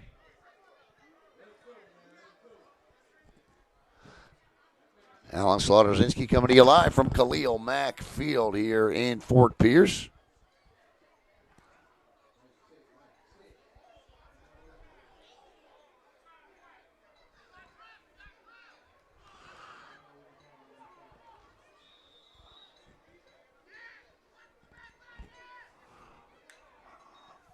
Edgecombe throws down the field. Oh, wow. That's, all kinds of pass interference. And you know what? Intentional pass interference on that one. Yeah, I mean, he just figured I'm going to tackle him and pull him down. He was beat. He wasn't giving up 6. So he just tackled him. So it'll be 1st and 10 at the 17-yard line. I mean, he just ripped him down. You could throw pass interference, face mask, every horse collar. You throw it all there. Good read by Edgecombe on that one. So it's 1st and 10 inside.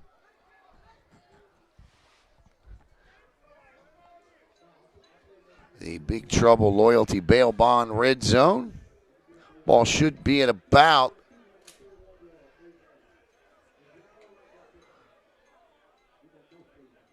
I thought it was at about the 17.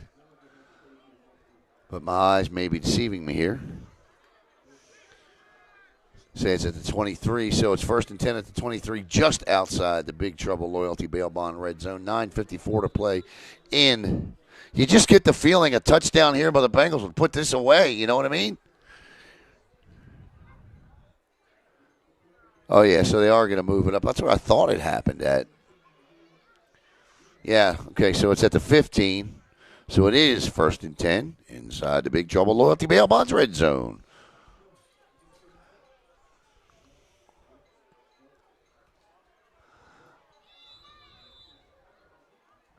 Jormonte Hunter in the backfield with Edgecombe. Man in motion. It is a pitch on a jet sweep. And that was number 14, Tommy Mitchell on the jet.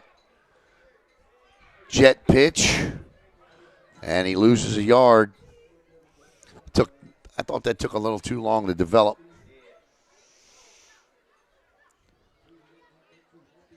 Second and 11. 9:29 to play in the third.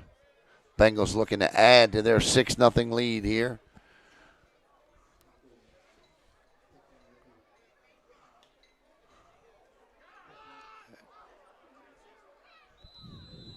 And the back slips down, Jormonte Hunter, and he's going to lose 4 more, and it'll be 3rd and 15.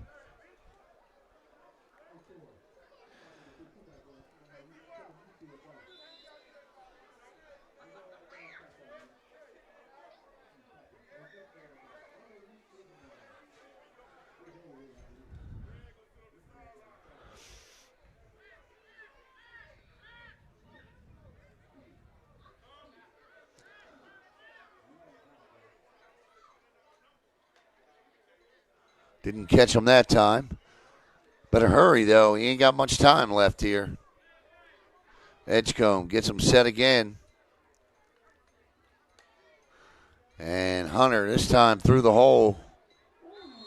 And he's going to get back to the original line of scrimmage and pick up 3. So he picks up 8.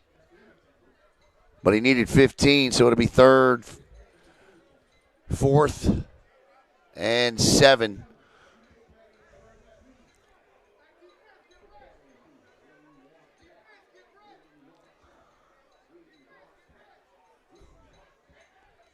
I like that little pass they were going to throw that got the pass interference. Throw that again. That was wide open. Shorten it up. A little button hook or a little hook here. Or that's a false start, I think. I think the left tackle moved on that one.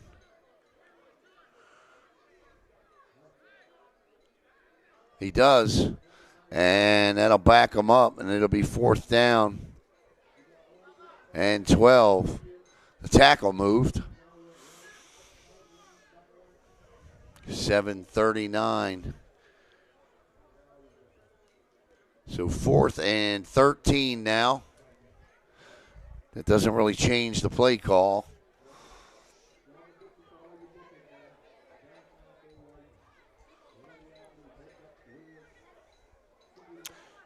Four wide receivers. Jormonte Hunter in the backfield. Edgecombe next to him. Edgecombe drops, throws. There's the out. And it'll be a turnover on downs. Got to get to the sticks. Got to get to the sticks. Run the route to the sticks. So that'll be a turnover on downs. 7:30 to play in the third. 1st and 10 for the Cougars. So they drive deep, but can't convert. And it stays 6-0.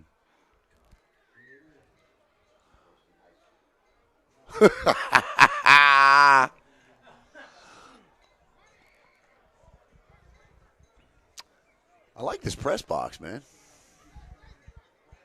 It's nicer than some of the ones we have.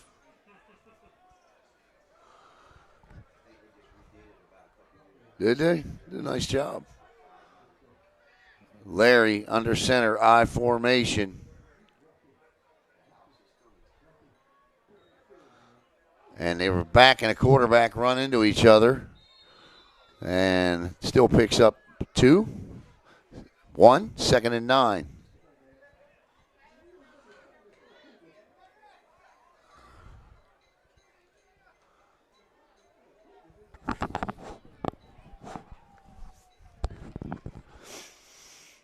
I was thinking tomorrow's that flag football game, right, for the NFL?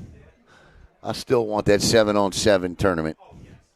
I think the NFL needs to have, instead of the Pro Bowl, I put this up on my Facebook page this week. People seem to like it. I think each NFL team needs to send a 7-on-7 team. And I don't care if it's the backups or not, but have a 7-on-7 tournament and send each team send a squad. I think that'd be fun to watch. 6:35.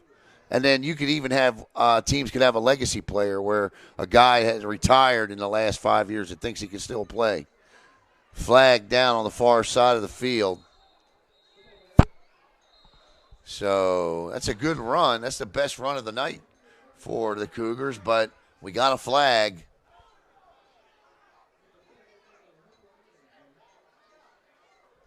See what the call is here.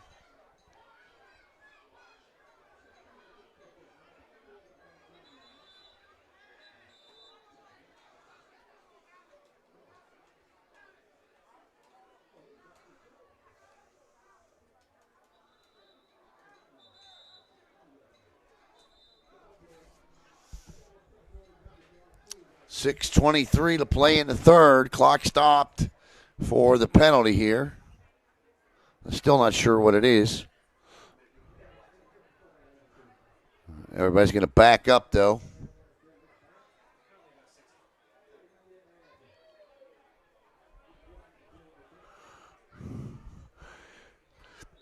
Boy, I tell you, now it's going to be 3rd and 20, and ain't a little bit of trouble here. Little bit of trouble. So let's see what's in the playbook for Mike Larry on 3rd and 20.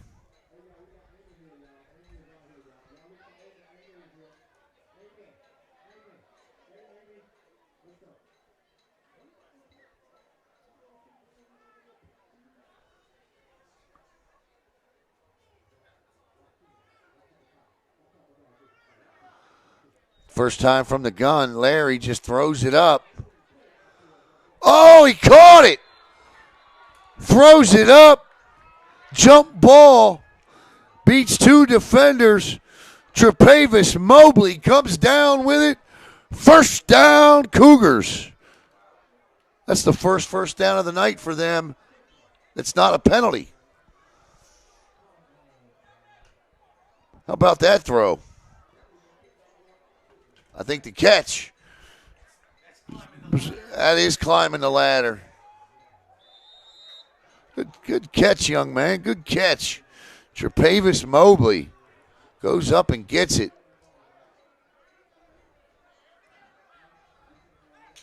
First and 10, out of trouble. Ball at the 29. And back to the running game again.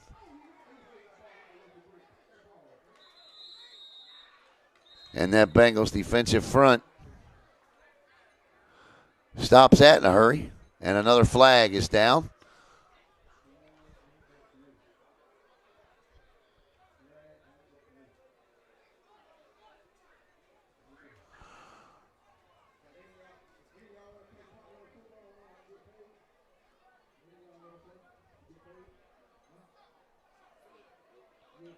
And this one's going to be walked off against the Bengals. Face mask.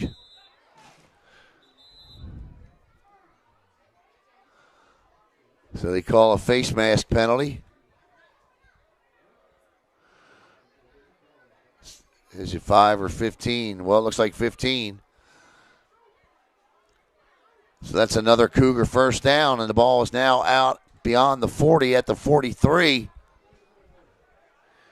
And here comes Mike Larry leading a drive here for the Cougars.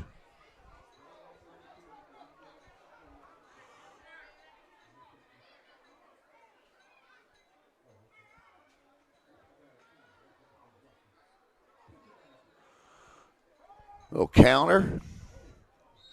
And another flag flies. That's 4 plays, 4 flags. Or actually 4 flags and 5 plays, I should say, because the pass didn't have a flag on it. See what this is, and this is going to be marched backwards. So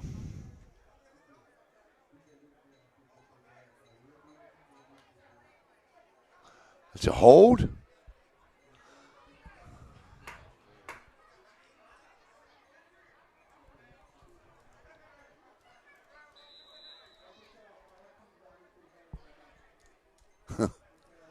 So it'll be 2nd and 20 now, following the holding penalty. Ball back at the 34-yard line for the Cougars. Saturday night FCFL action here on BSN.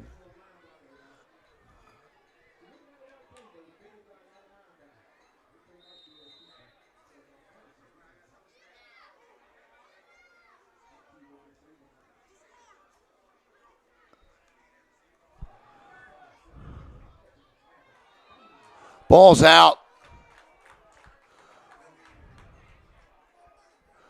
I believe it got out of bounds. And it does get out of bounds. So a break for the Cougars. No? Did he get it? Gotcha. Okay. Cougars get it back.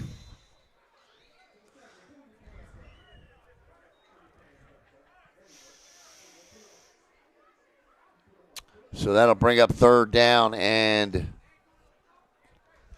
20.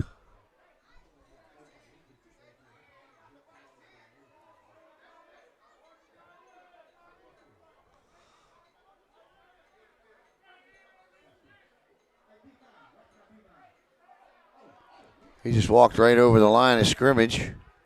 Got back. Blitz. And incomplete. I'll tell you what. He's got an arm now. He's got to do something with it. Sorry about that. I'll get the camera straight here. 4th down and 20. A punting situation for sure.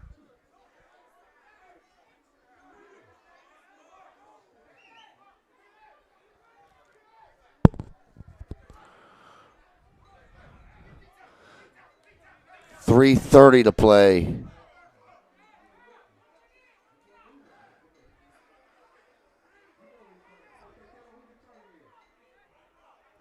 And Speedy Knowles is standing at the 35.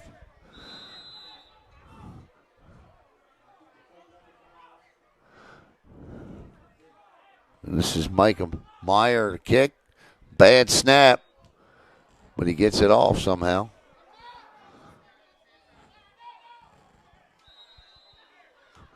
And TC will take over on their own 49-yard line with 3:22 to play in the 3rd.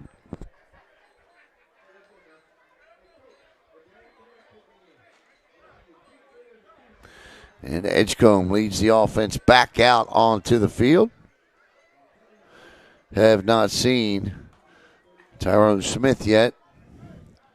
He was injured earlier. Speedy Knowles is in the game now.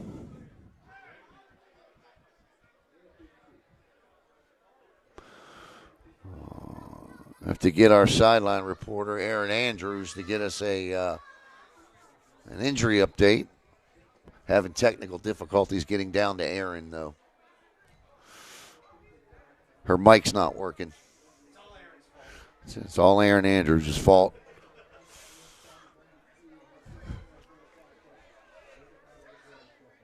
Michelle Tafoya, same thing on the other sideline. Her mic's not working either.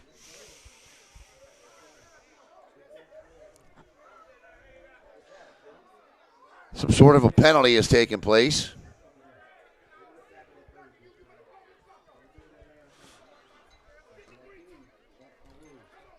So it's 1st and 10. I believe it was on the punt when he knocked him down. So that's an unsportsmanlike conduct. That's a 15-yarder. That one hurts. Speedy.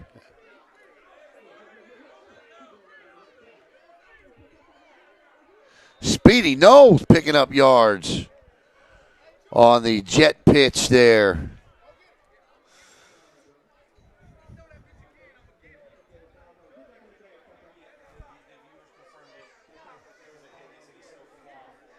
He what? I got you. Tell him thank you. I'll tell him thank you. I got the mic. Thank you. Yeah, right. I'm telling you to thank him. I'm the one talking. 2nd and 1. Speedy Knowles with a big run there. Living up to his namesake.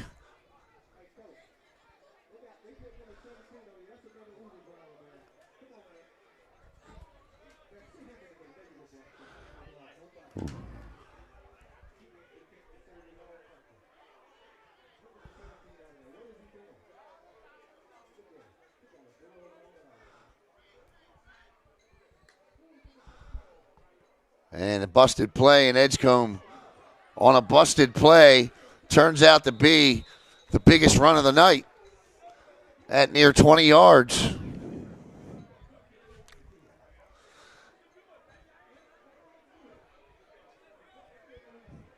You know, that microphone situation on that field upsets me because I know Leslie Visser was going to do a great post-game show. 1st and 10 at the Cougar 48. How long is the Super Bowl pregame show next week? What, are they going to start that on Saturday next week now? It'd be a 2-day pregame show. Remember when I was a kid growing up, it used to be like 3 hours and we complained, right? Now, you wake up 9 o'clock in the morning, there's Terry Bradshaw. 1st and 10. That's all kinds of Canadian Football League false start, but they didn't call it. Throws. Incomplete. With a wide receiver on the near side here, he just took off about a second before the ball snapped. And, hey, man, if you can get away with it, do it.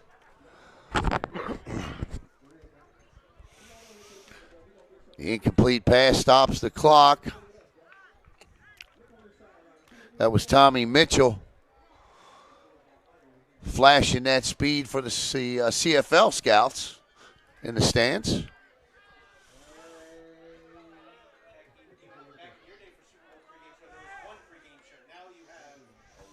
A week of them, right. We got Radio Row now. I'll tell you a quick story coming up here about Radio Row when that's why I don't go anymore. 2:57.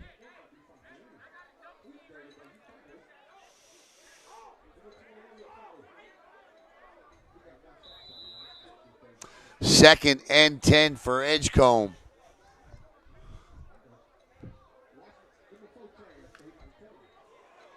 Turns, gives. Nice run up the middle. Great run. Yeah, I would imagine he's hurt.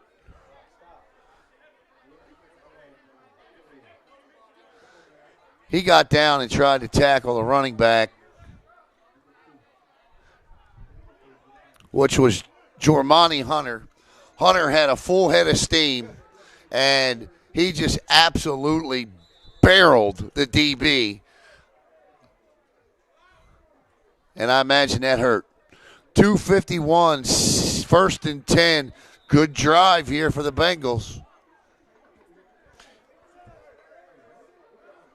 Said, why? Yep, it's winding.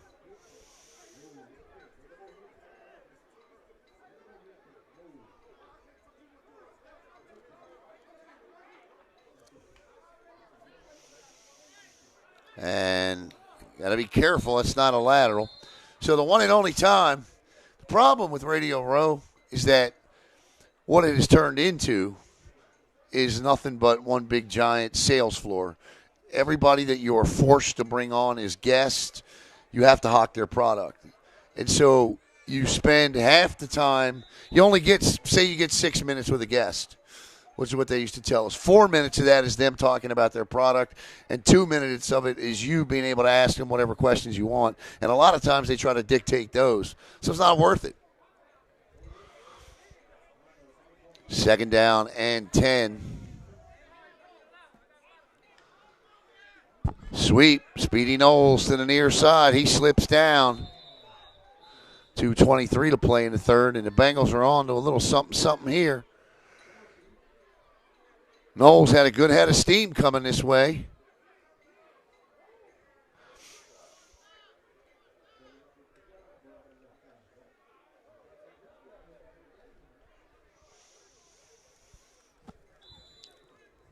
Third and 9 now. 4 down territory.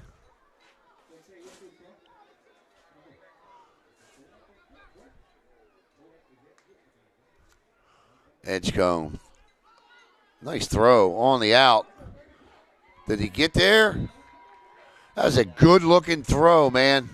That's not an easy throw to make to the sideline like that with that much velocity on it, but he does.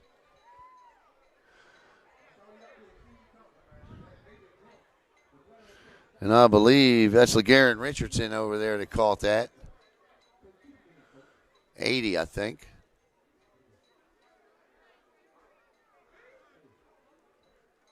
If it's not 80, it's 85, which is Thomas Fulton. So it's 4th and 1. He's a yard short.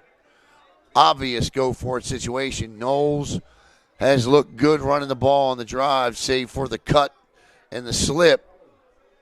So I think you just got to turn and give it to Knowles and let him try to fight for that yard. Or do what they do now in the NFL, and that is just put 8 people behind him and let him push him 4 yards.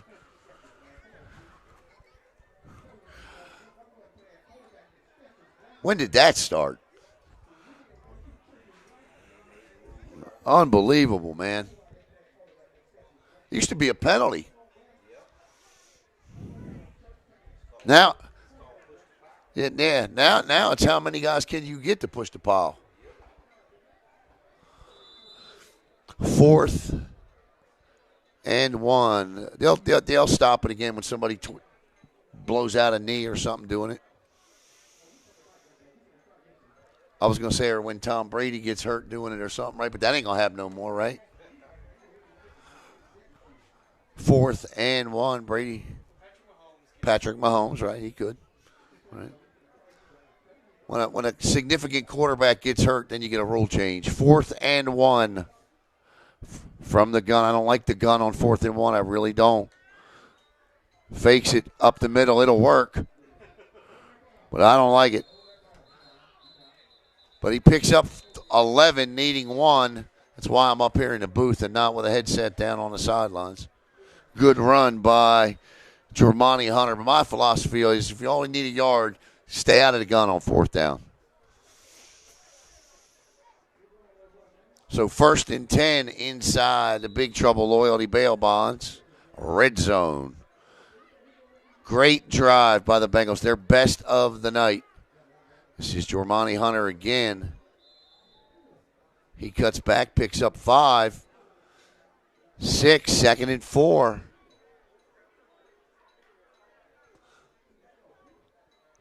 Exactly the drive the Bengals needed. Wearing down a team that don't have a lot of depth on the sidelines right now. First game of the year, conditioning not where it's supposed to be, just leaning on them. 1 minute to play in the third. Edgecombe rolls right, throws, and in front of his wide receiver that time. That's on Edgecombe. Incomplete pass will stop the clock with 58.1 seconds to play. When Chavis Sears checks in. Donald Brown, I think if that ball's out in front of him, Brown walks in for 6.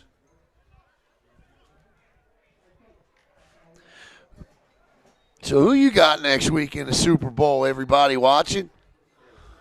You got Philly, huh? By 2 touchdowns, huh? Who you got, Caleb? Philly by a touchdown. I guess I'll be the lone oddball here, and I'll go with the Chiefs by 6. 6-0.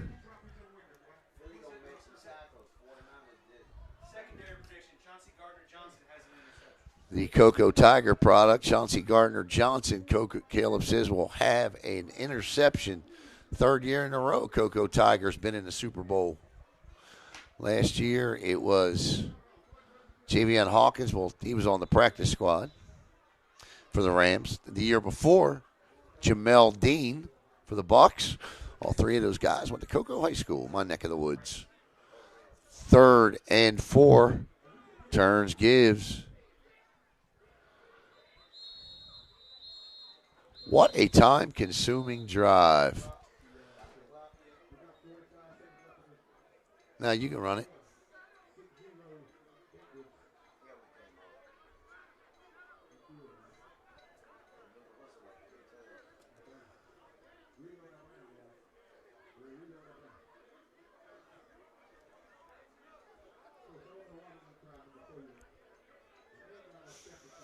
All right, so this is a big play right here. 4th and 2.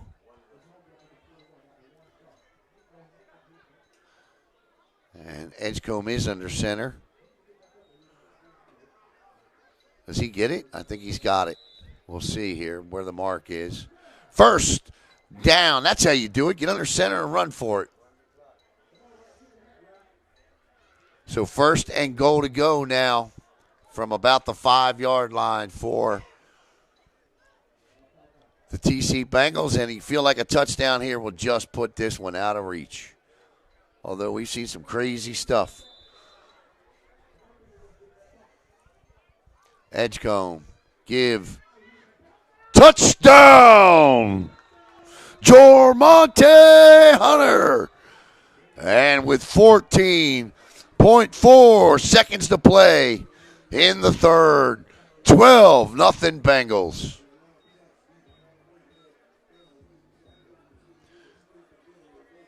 What a drive by the Bengals.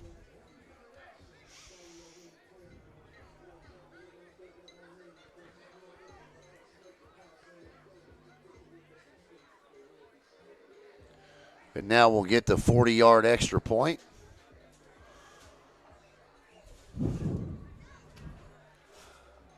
That's right. It was a penalty that time, so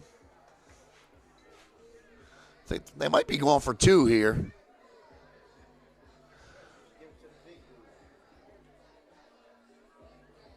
They are going to go for 2.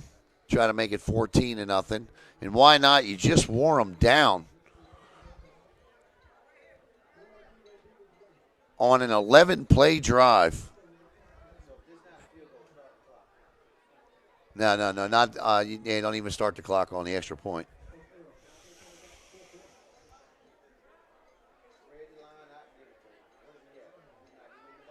All right, we got a wildcat formation here.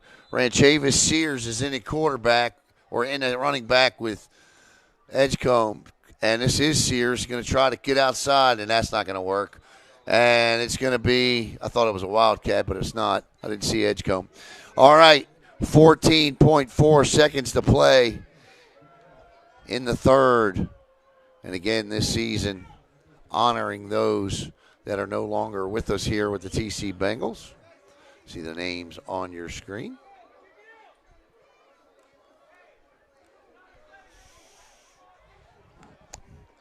Dante DeTruth Williams. Henneman Joyce. Devontae Peanut Dukes. Ronnie Head Jones. Larry Big Man Johnson. Cedric Wilcox. And Brian Triple Pryor. Rest in peace. 12-0 here for the TC Bengals. 14 touchdown in the first and a touchdown in the fourth. That one from 5 yards out by Jormonte Hunter. Hunter deserved that one.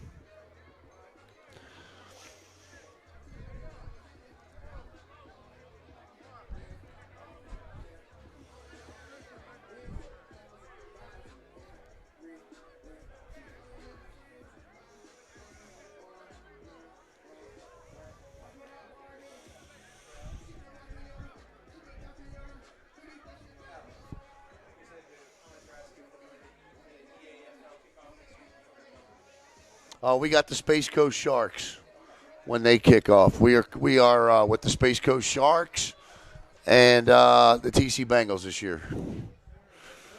Two new teams, or the Bengals have come back, so that's our teams this year.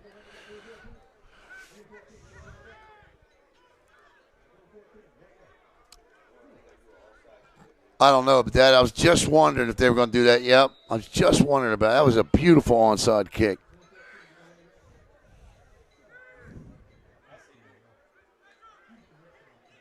Michael James. No, that man's got a foot, man. Out of the end zone. He's got 2 kickoffs tonight, and they both have gone out of the end zone. And he kicks it old school way. Total leather.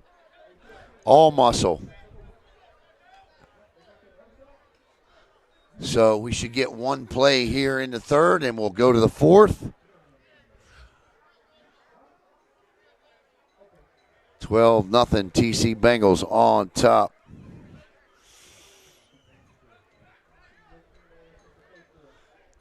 And the Bengals defense pitching a shutout, but turnovers, the name of this one tonight. And penalties. It is what you would expect from a first game when teams don't get to play a preseason game. But you can see, like, that offense coming together a little bit more here in that third quarter, putting that running drive together. A lot of factors wearing down that Cougar defensive front that's a little short on numbers here tonight. And Mike Larry back at quarterback.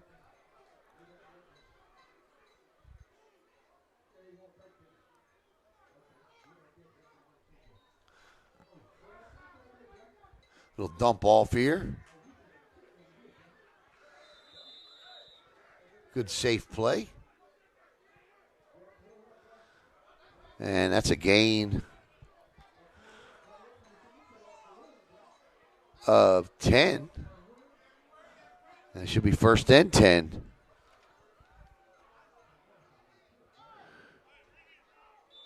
As Mike Larry found the safety valve there. First and 10, 10 yards. Ball at the 30.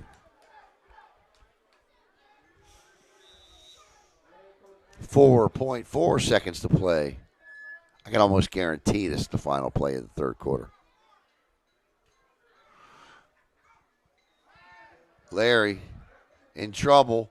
Breaks one sack. Oh, how about it? What about that sack there by big number 78, Deon Thomas? Thomas from behind gets the sack. Well, it won't be a sack officially because he picked up 2. But Thomas certainly saved a gain of about 15 on that. And that'll take us to the end of the third quarter with your score. The TC Bengals 12, the Florida Cougars nothing.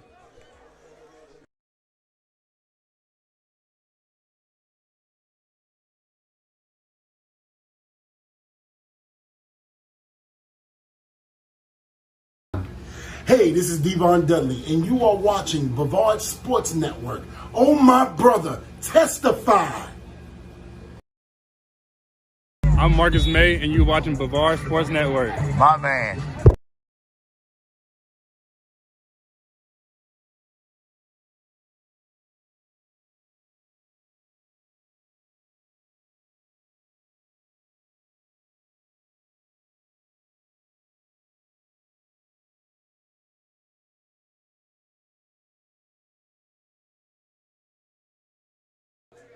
Want to thank 2 very good friends of the Brevard Sports Network, Marcus May and Devon Dudley. Devon Dudley, of course, recently announcing his retirement from the WWE.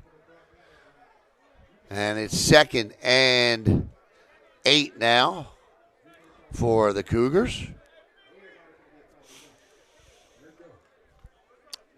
Final 15 on the clock, game 1, week 1.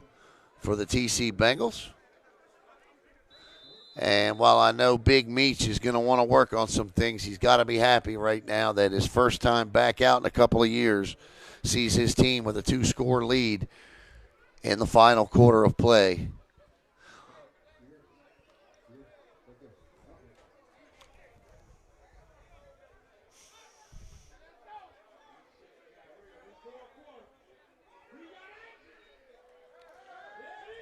wide open across the middle. That's a good read. Great read by Mike Larry. Looking across, looking across the middle. Tre'Pavis Mobley with his second catch of the night. 1st and 10. And that was good read. He threw back across his body, which is an old quarterback coach I'd never encourage, but he made it work. 14:30 to play. And they need to score in a hurry here.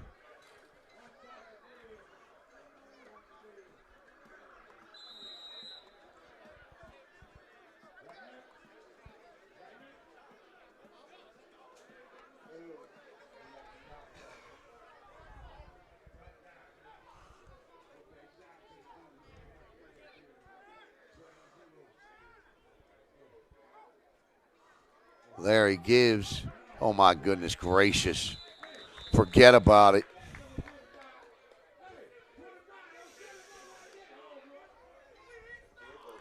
Number 38 in there on that stop. Patrick. Was that 88? That was Michael James, the kicker. 88 on the stop. Goodness. He threw him down like a Raggedy Ann doll.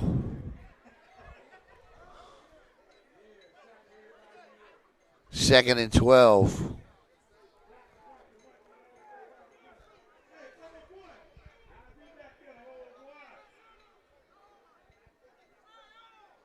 Showing blitz. They drop back. Play action. Larry rolls right, throws. Good, BB. Nice, BB. Good catch. Steve Myra on the reception. Good play by Myra. Saw his quarterback roll, stopped his route, turned, came back with him. And Mike Larry able to fire a dart for a first down. Ball at the TC Bengal 46. 13:02 to play. He gets out of bounds to stop the clock. Tell you what, Mike Larry's got an arm now.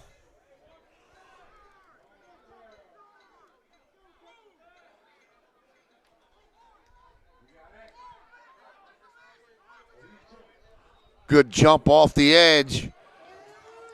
And Larry gets away from two, but he won't get away from the third. Number 95 will get the sack. That is Deion Swales.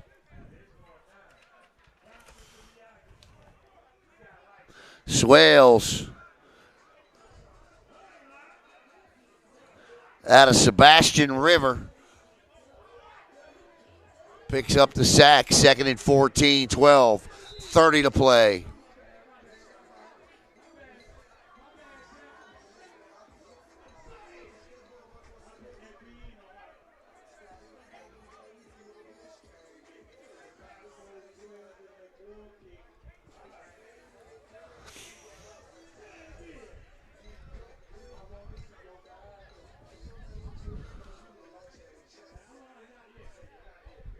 Second and 13 now for Mike Larry and the Florida Cougars. They need a score before they need one before they can get two.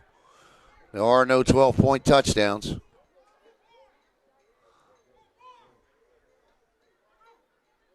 Although give it time. Oh, wow. Now let me just tell you this, as an old quarterback coach, right? Watch him throw that football. No mechanics. Doesn't move his feet, right? Just stopped and launched that thing about 45 yards. Can you imagine if he had his feet planted, had the arms up? My goodness gracious.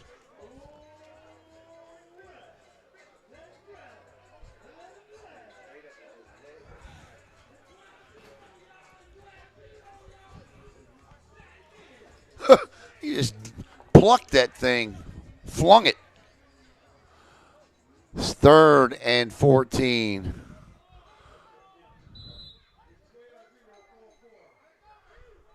$11:42 to play. The incomplete pass stops the clock. 3rd down. Bengals showing blitz. They back up. They rush 4, 5. Throws across the middle. Caught. And that is just a great hit. The bobble.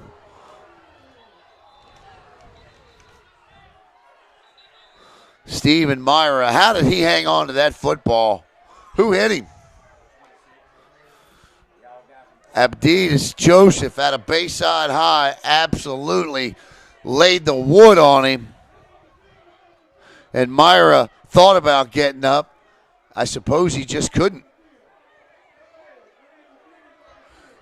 And they're going to want a flag for a hit on a defenseless receiver. But the problem with that is this. He bobbled the football.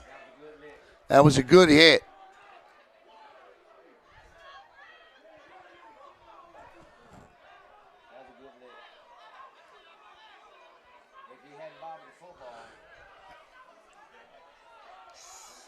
When he bobbled that football, all's fair in love and war. I mean, I hate to say it, but it's the truth.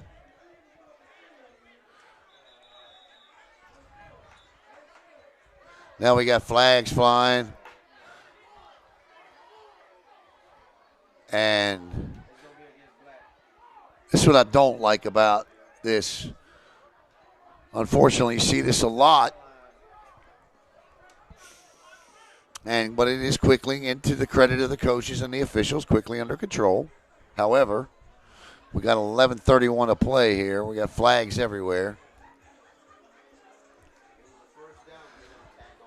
Yeah, they're going to tack off. I think they're going to throw the flag for hit on a defenseless receiver. And they shouldn't.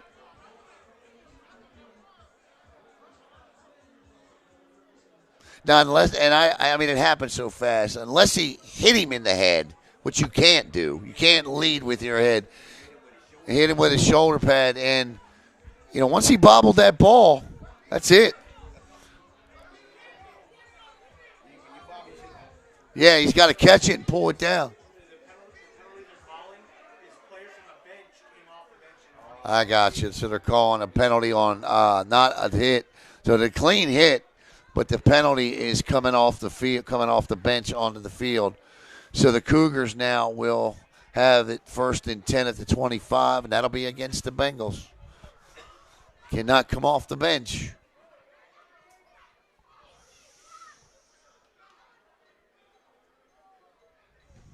Yeah, that was a lick. Good news is Myra's up and walking around over there on his own recourse. He thought about getting up, and he was like, I just don't think I can. As Ron White would say, I think I wanted to get up, I just didn't have the ability.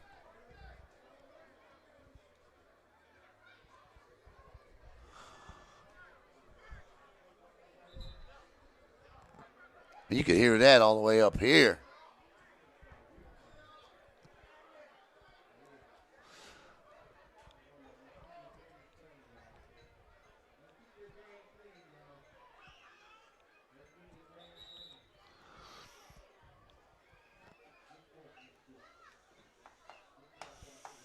All right, so 1st and 10 at the 25.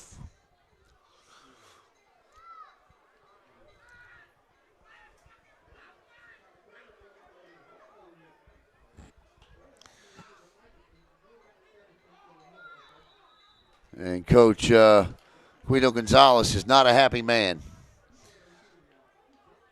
Mike Larry in the gun. TC showing blitz. Little bubble screen. And pick up 6. 2nd and 4. 2nd and 5 on a gain of 5.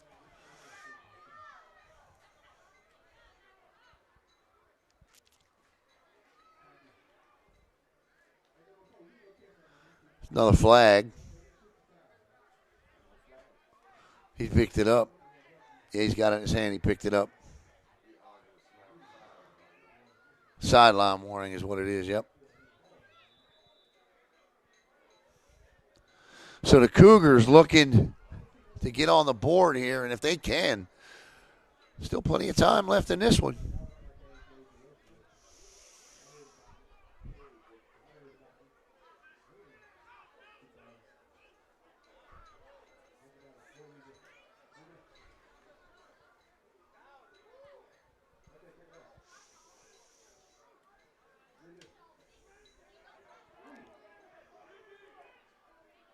and incomplete. Threw into double coverage, and that'll bring up 3rd down and 7. The incomplete pass will stop the clock with 10:24 to play in the game.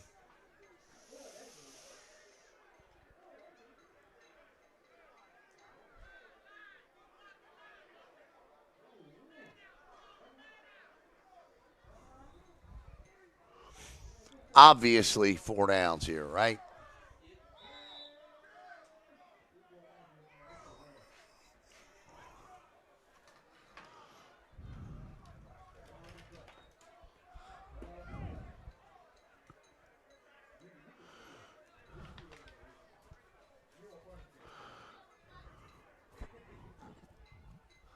So 3rd and 7 now for Mike Larry. Man in motion.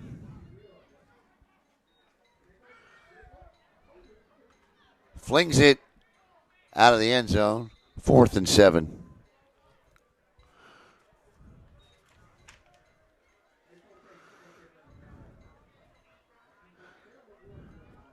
So next week, the Bengals will pay a visit to the defending Fcfl champion Daytona Beach Broncos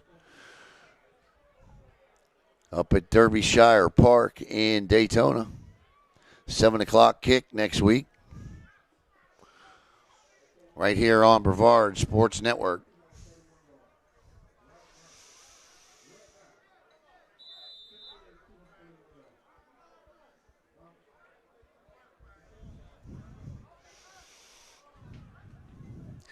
They'll be back here at Khalil Mack Field on February 18th against the South Florida Dolphins. Then they'll go to Pompano. We won't have that one for you. Can't go to Pompano. Tried to work it out, just couldn't do it logistically for us.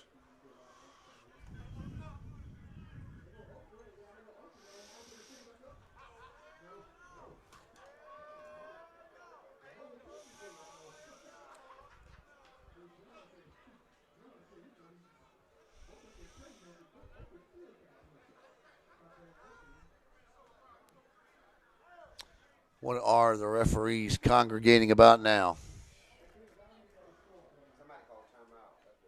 So, okay, somebody called a timeout then.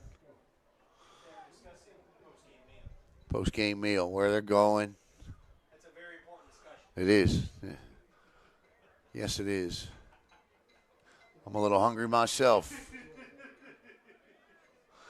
Been a long day today. We started off with volleyball this morning in Daytona Beach. We'll be back there tomorrow morning.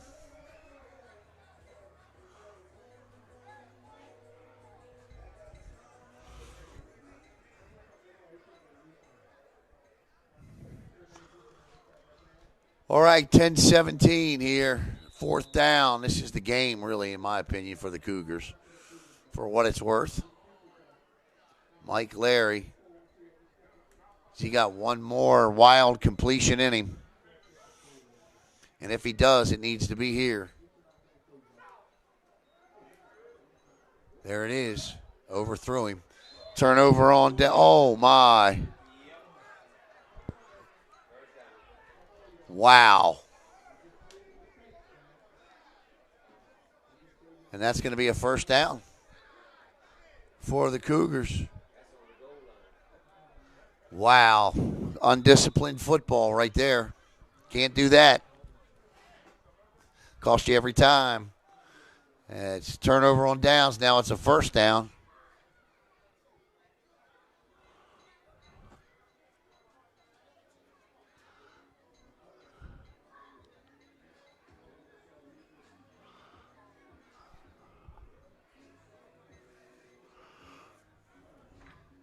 After the game, you got to find Big Meech and airdrop him those 4. All right.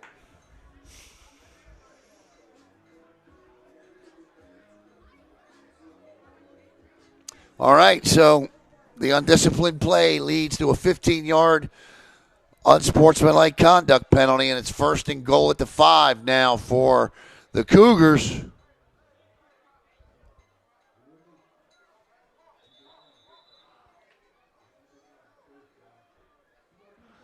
So Mike Larry does not need to complete the pass. And they're still in this game.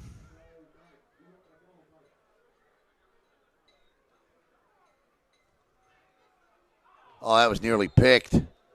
Not a good pass that time. And it'll be 2nd and goal.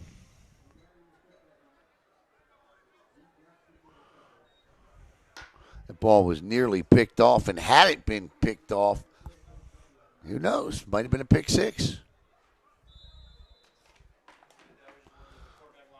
Yeah. Once again, we want to thank Big Trouble Loyalty Bail Bonds, family owned and insured. At Big Trouble, there is no trouble too big, and their loyalty to the customer is never too small. 24/7 service. They're there to help you and your loved ones go through the entire process and get released quickly. For the service you deserve at the time you need it, call 772-461-5771 or visit online at www.BigTroubleLoyaltyBonds.com.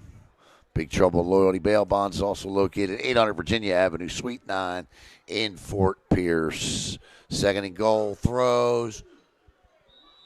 Did he catch that? Incomplete. 3rd and goal. Yeah, no, I was getting that same feeling. Run the ball.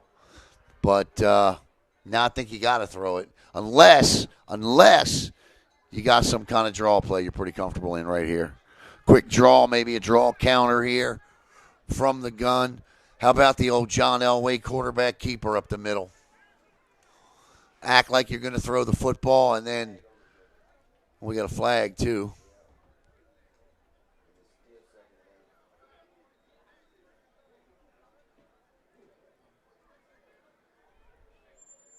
Hey, Amy, how you doing, Amy? Hey, man, what's up, baby? You still looking for a linebacker? Amy, you still looking for a linebacker? Stop. Okay, you stop. So it looks like it's going to remain 2nd down. And the ball is about the 4 now.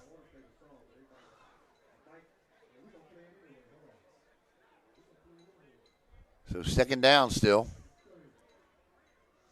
Mike Larry, that time they turn and give. Tries to get outside. He does not. And eventually, at some point, you got to turn that up and just try to get in. You can't keep running east and west on the goal line.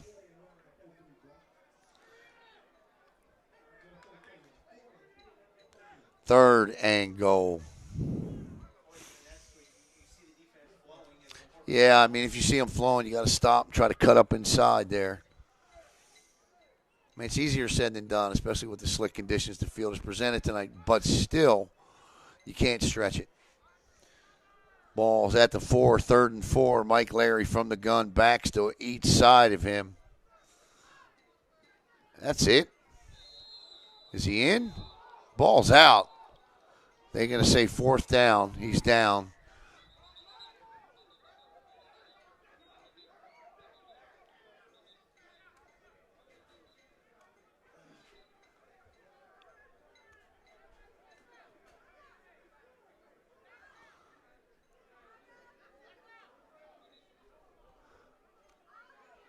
We got an injured player on the field. That was a pretty big pile there. All right, so with an injured player on the field here. And we'll keep it right here. Looks like he's going to be getting up.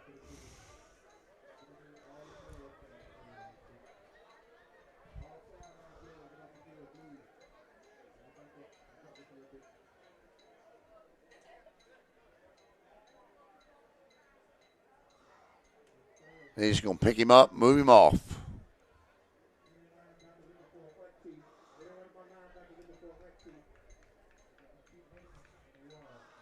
All right, so it's going to be 4th and goal.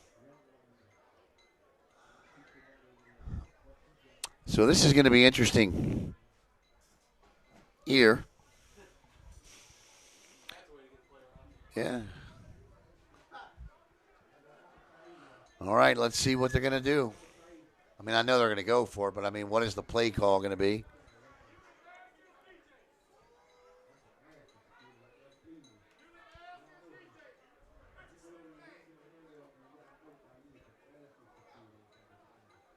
9:35 to play in the game. 12-0 Treasure Coast on top of the Cougars, the TC Bengals, with a touchdown in the first and a touchdown in the third.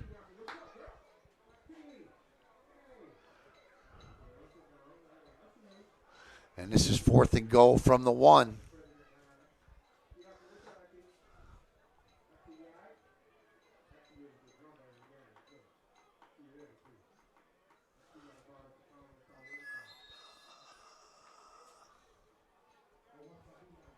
Ball's just got across the plane.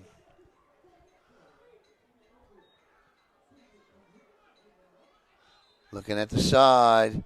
Touchdown for the Cougars. And the quarterback that time wasn't Mike Larry. It was number 4,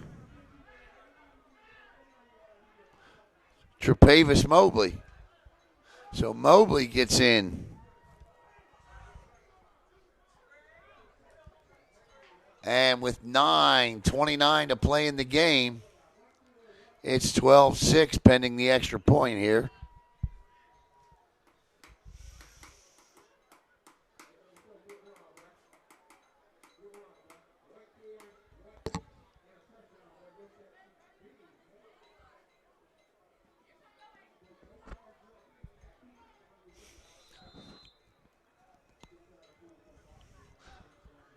Can't imagine they have a kicker.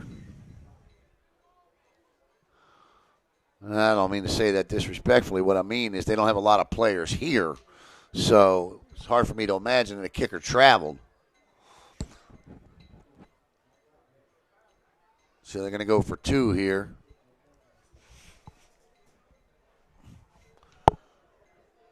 So no fight in the no quit in the Cougars, I should say. As they line up to go for 2, Mike Larry back in at quarterback here. He's got doubles. That means 2 wide receivers to each side. Throws. It was there. Should have been caught. And with 9:29 to play, we got whistles. Incomplete. Any flags? No flags. All right. So for the first time tonight, the Cougars get on the board. I want to turn this over to Caleb for a minute. I got to step aside. I'll be right back right here on Brevard Sports Network.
All right, folks, so here we are lining up for kickoff.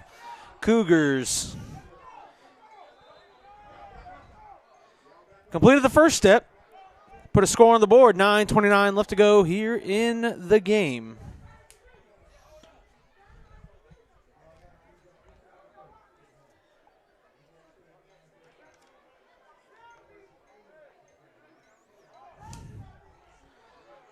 Alejandro Diaz Set to do the kicking duties.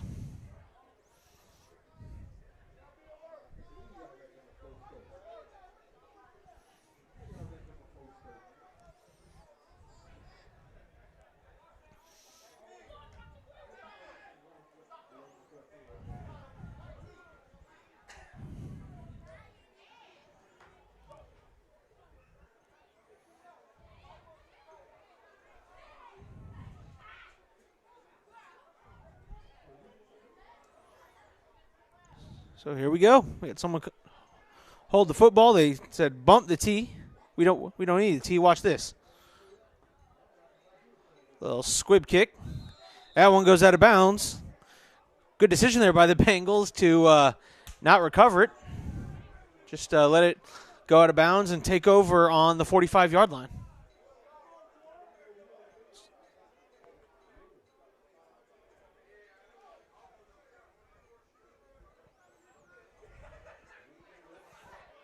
Or check that the 43.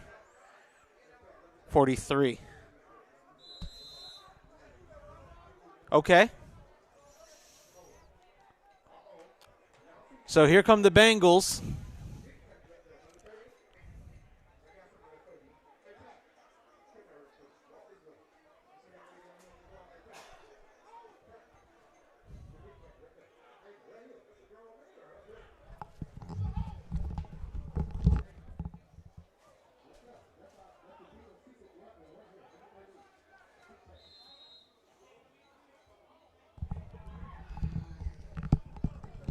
So here come the Bengals. 9:26 left to go here in the game.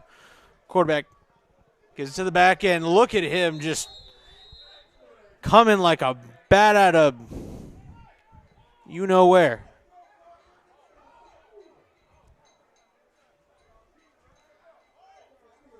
Gets a gain of about 4 yards on the play.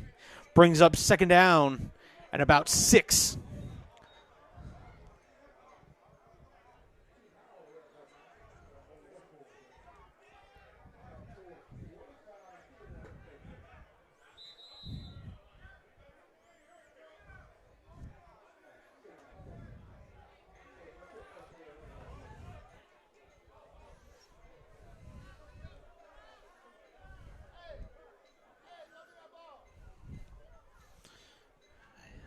Gun with a wingback. Hand off, and wow, he is met just as he takes, just as he's handed the football off. You want to talk about exploding into a tackle. Good gosh almighty.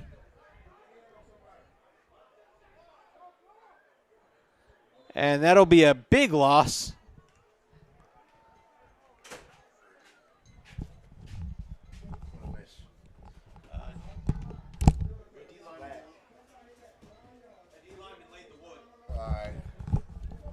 Third and 15. Thank you, Caleb.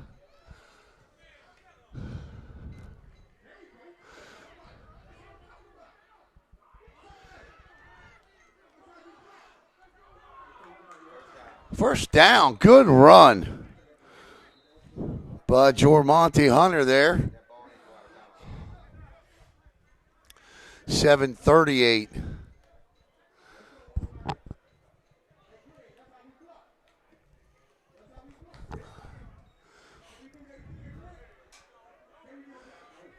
They're going to say he was short by a yard. So it looks like 3rd and 1.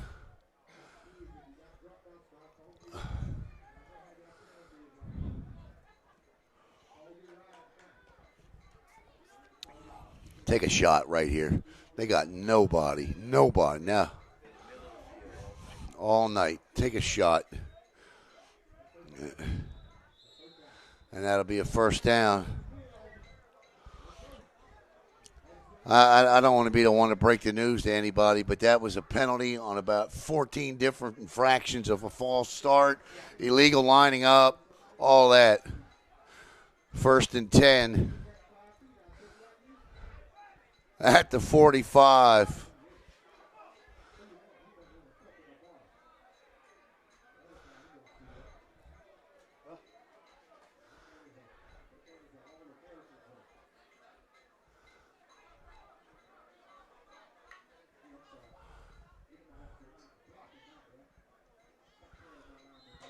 Gain of 1. 2nd and 10, maybe 9. And this is just wear them down, beat them up. And we got an injury on the field, so clock will stop for that.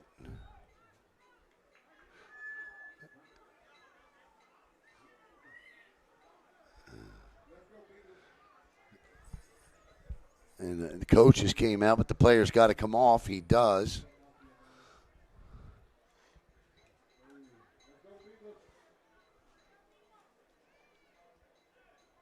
Second and 9 now for TC.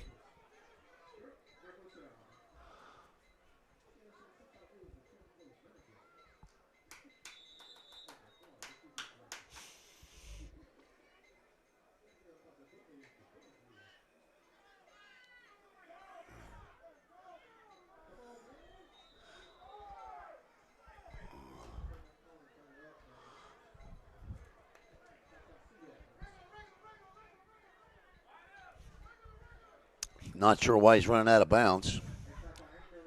3rd and 7.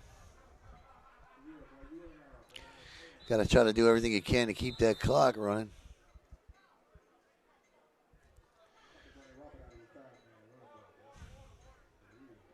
Timeout on the field.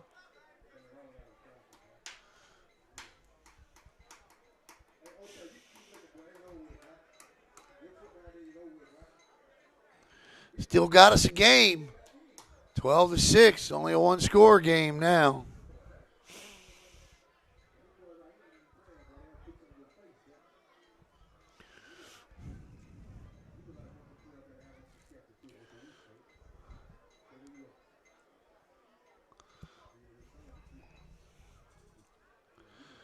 Who is that young man there? Does he play? Number 38? 39?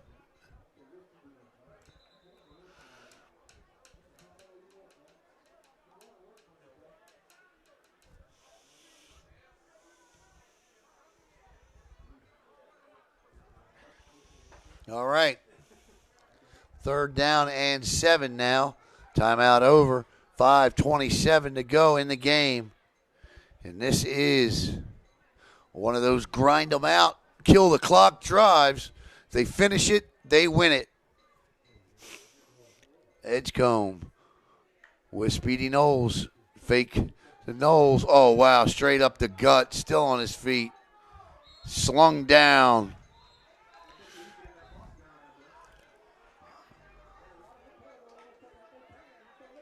That's a good run there by Ranchavis Sears. And it's 1st and 10.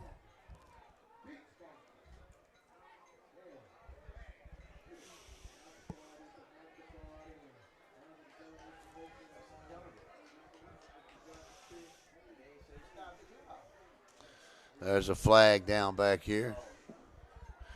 Didn't see it myself. That's a doozy of a flag there. Yeah, I don't know where it came from, and I don't know what the call is. But it's now going to be 3rd and 20.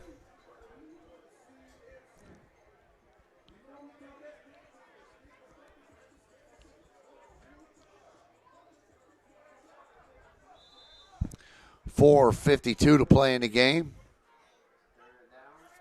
And 3rd down.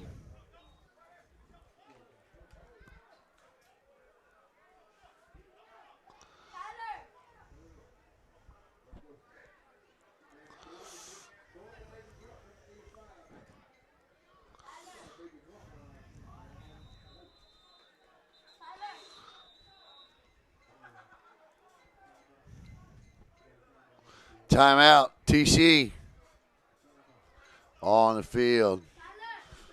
Watch out, little man. There you go. Now you're good.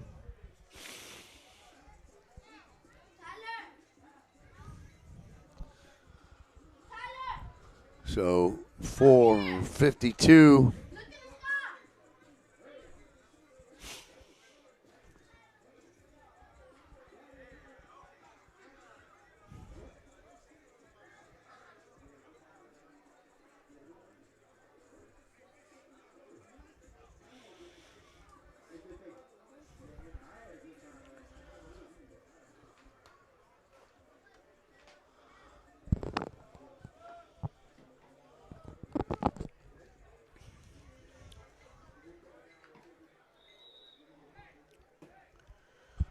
All right, 3rd down and 20. Shh. Psst, hey. Psst. You got to be quiet, okay?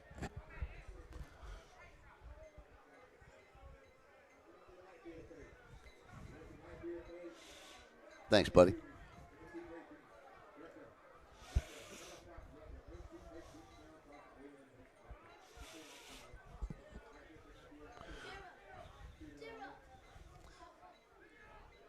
All right.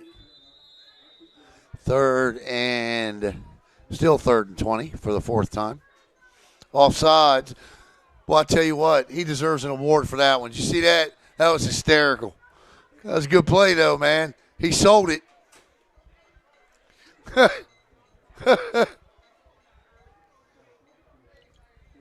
He went down like a soccer player in the World Cup. Soccer player in the World Cup with 2 minutes to play.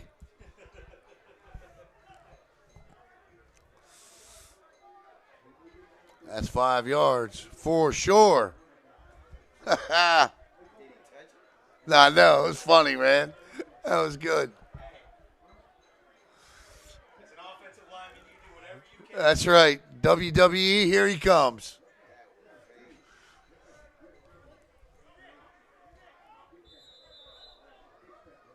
Third and 11.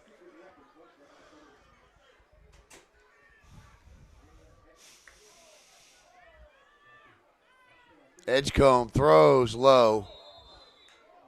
Incomplete. That'll stop the clock with 4:32 to play. And they're going to punt as Coach Meach calls for the punt team. So Cougars going to get the ball back here.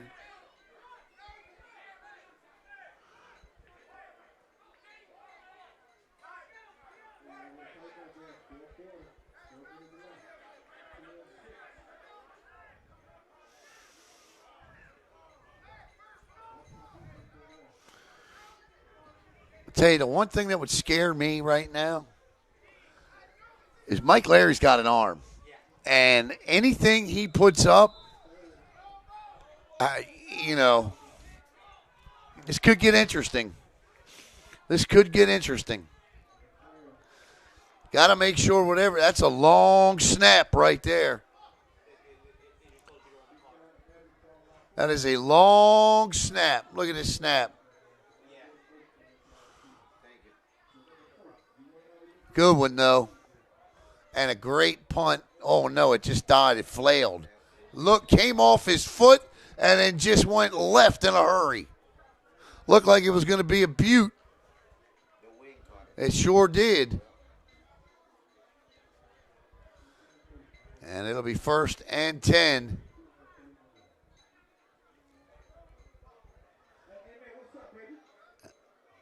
At the 39. So, here we go. They ain't got 6.5 minutes. They got 4 minutes and 18 seconds to get down the field.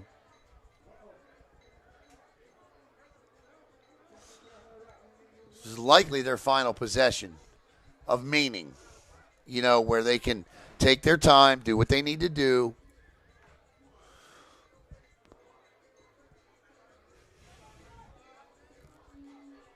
Without having to hurry to the line of scrimmage or spike the ball or any of that. But I would definitely, if I'm Mike Larry, I would tell Tre'Pavis Mobley, let's go do it again. Get out there, break off, I'll find you. Sandlot it a little bit.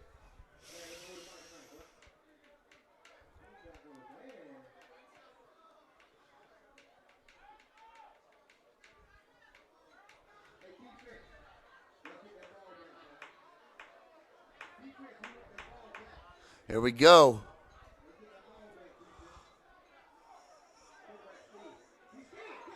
Ball's out, and the Bengals have it.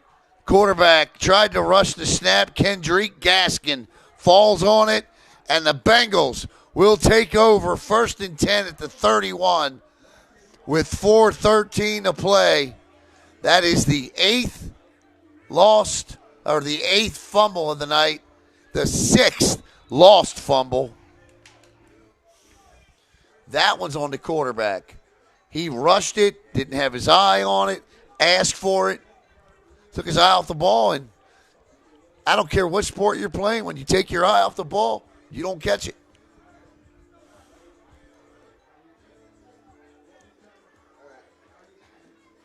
First and 10 at the 31 now for Edgecombe. I would turn and hand this thing off 13 times to number 13, Jermani Hunter. There's one. Let them have it.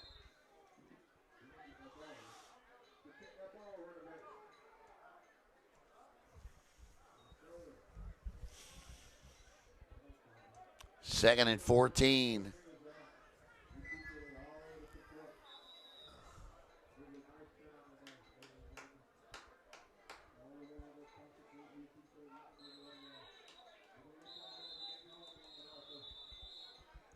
What's going on?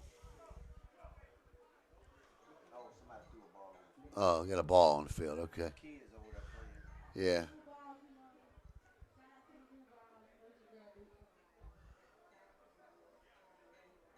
Games like this just aren't complete without kids on the sidelines, though. You know what I mean? I remember as a little runt myself running around. You ain't getting no argument from me on that one. Second and 13. 3:40 to play. And that was going to be a guard pull play, but a false start prior to, so that'll stop the clock with 3:38. It sure is on the center.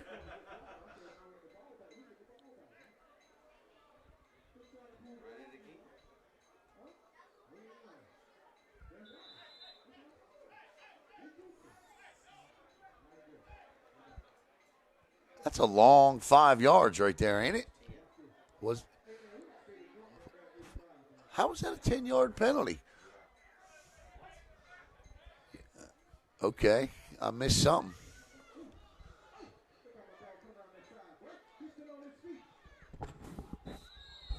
All right. Oh, wow. Wow. He was down. 3:20. And that'll bring up third down. And 25 now. I need to figure out why that false start was a 10-yard, walked off 10 yards.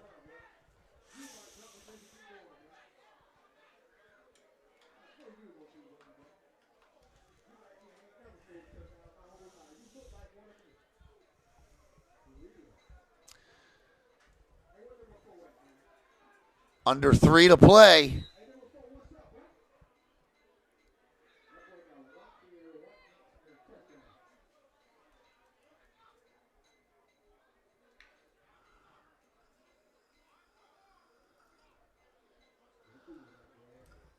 Peek at the sidelines.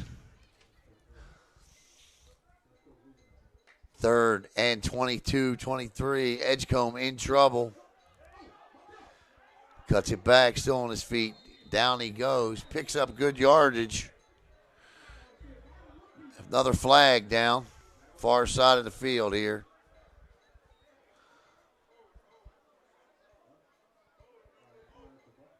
If it's a hold, it should be declined.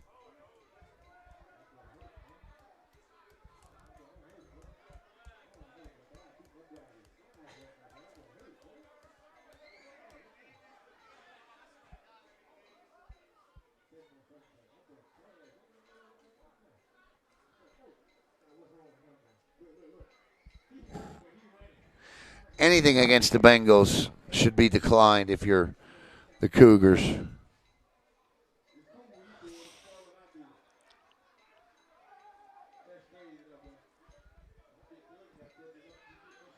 But it looks like it was against the Cougars. Whistles.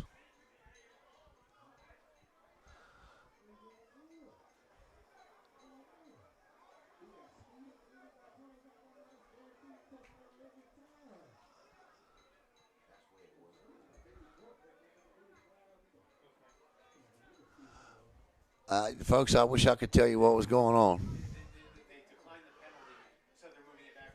I got you. They declined the penalty, so they're moving it back to the spot and taking the down. Exactly what I thought they should do. So it's 4th down and 14 now with 2:04 to play. Clock running. We get a whistle. And we got the 2-minute warning. All right, 1:57 to play in the game.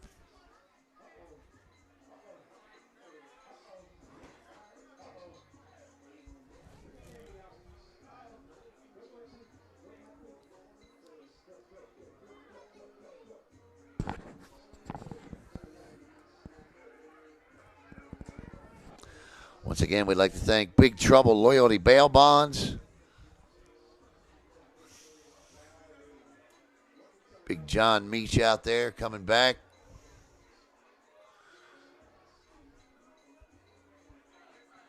John Chandler, Big Meach, I should say. All right, final 1:57 of this one, 12-6. So if the Bengals don't pick this up, the Cougars will get the ball back with a whole lot of field.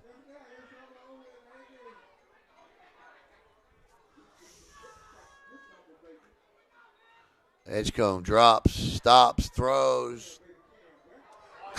Caught! Down to the 5-yard line. Speedy Knowles with the catch, and that should seal it. Best throw of the night, Speedy Knowles.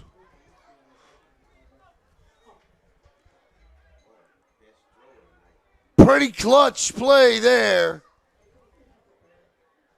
1st and goal for the Bengals. Edgecombe to Knowles, the longest pass play of the night.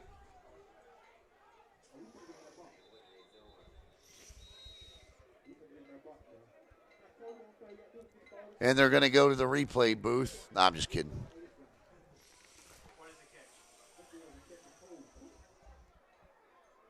What a catch by Knowles. Speedy's the kind of guy, and tonight's the first time I've seen him play, but to me, he's the kind of guy you got to put the ball, you got to get the ball to him in space and let him do his thing. Bubble screens, whatever.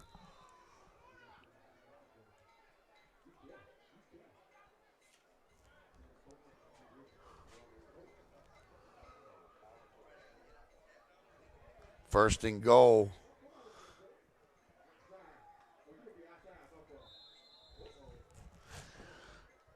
And this is Germani Hunter. 1:37 to play in the game, and it doesn't look like the Cougars have any interest in stopping the clock here.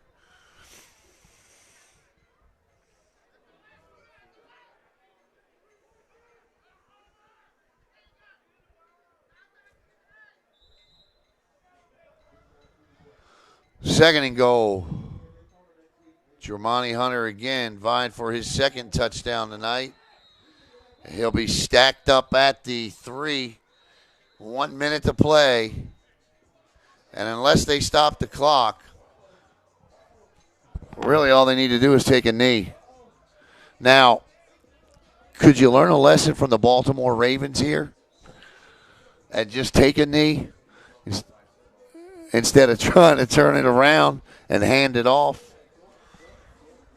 Or just get out of here with the win, you know what I mean?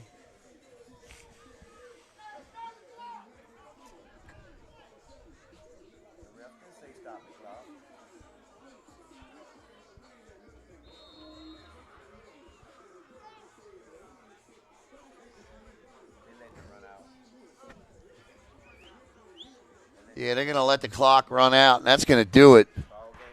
That's going to wrap it up.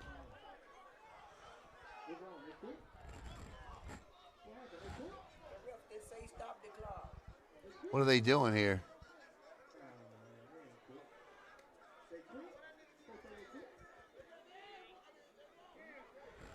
12 seconds on the clock now.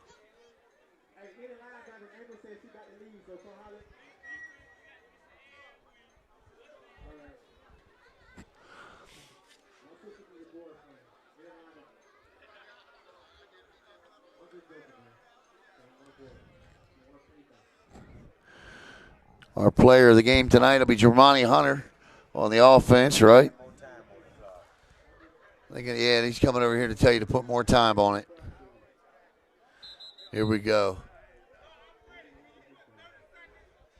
30 seconds.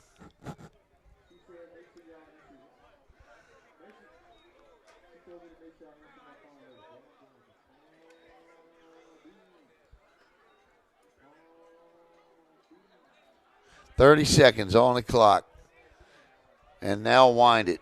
Yep. And now we winding it here. Final play of the game coming up. Better hurry up. He said stop the clock. And here comes the referee back. I got to show you this.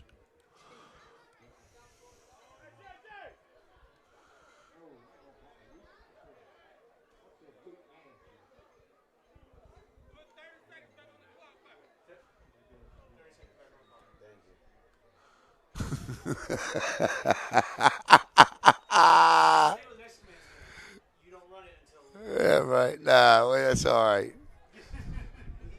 So they put 30. Well, at least they know it works. Right. The arm's working. They can wake up tomorrow and go, why is my shoulder sore? All right, so 30 seconds on the clock. This is 3rd and goal.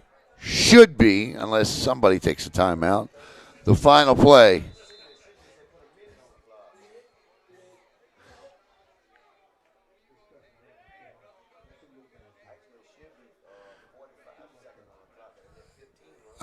Edgecombe under center. Oh, he slipped and fell. Edgecombe's going to go down. And see, that's what I'm talking about right there. That's exactly what I'm talking about. What if he drops that ball?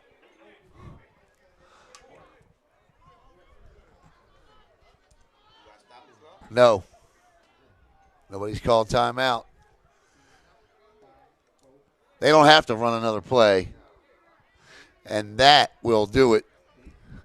So, that'll do it from Khalil Mack Field. The ball is in the air. And the TC Bengals are 1-0 in the Fcfl. The Cougars will drop to 0-1. We'd like to thank our sponsor, Big Trouble Loyalty Bail Bonds. I want to thank John Chandler, Big Meech, and all of you out there for tuning in tonight here on the Brevard Sports Network. We hope you enjoyed this tonight. We will be back with you next week from Daytona as the Bengals take on the defending Fcfl champions, Daytona Broncos. So for Caleb Brown, I'm Alan Slaughter-Zinski. Once again, your final score, the TC Bengals 12, the Florida Cougars 6. Have a great night, everybody.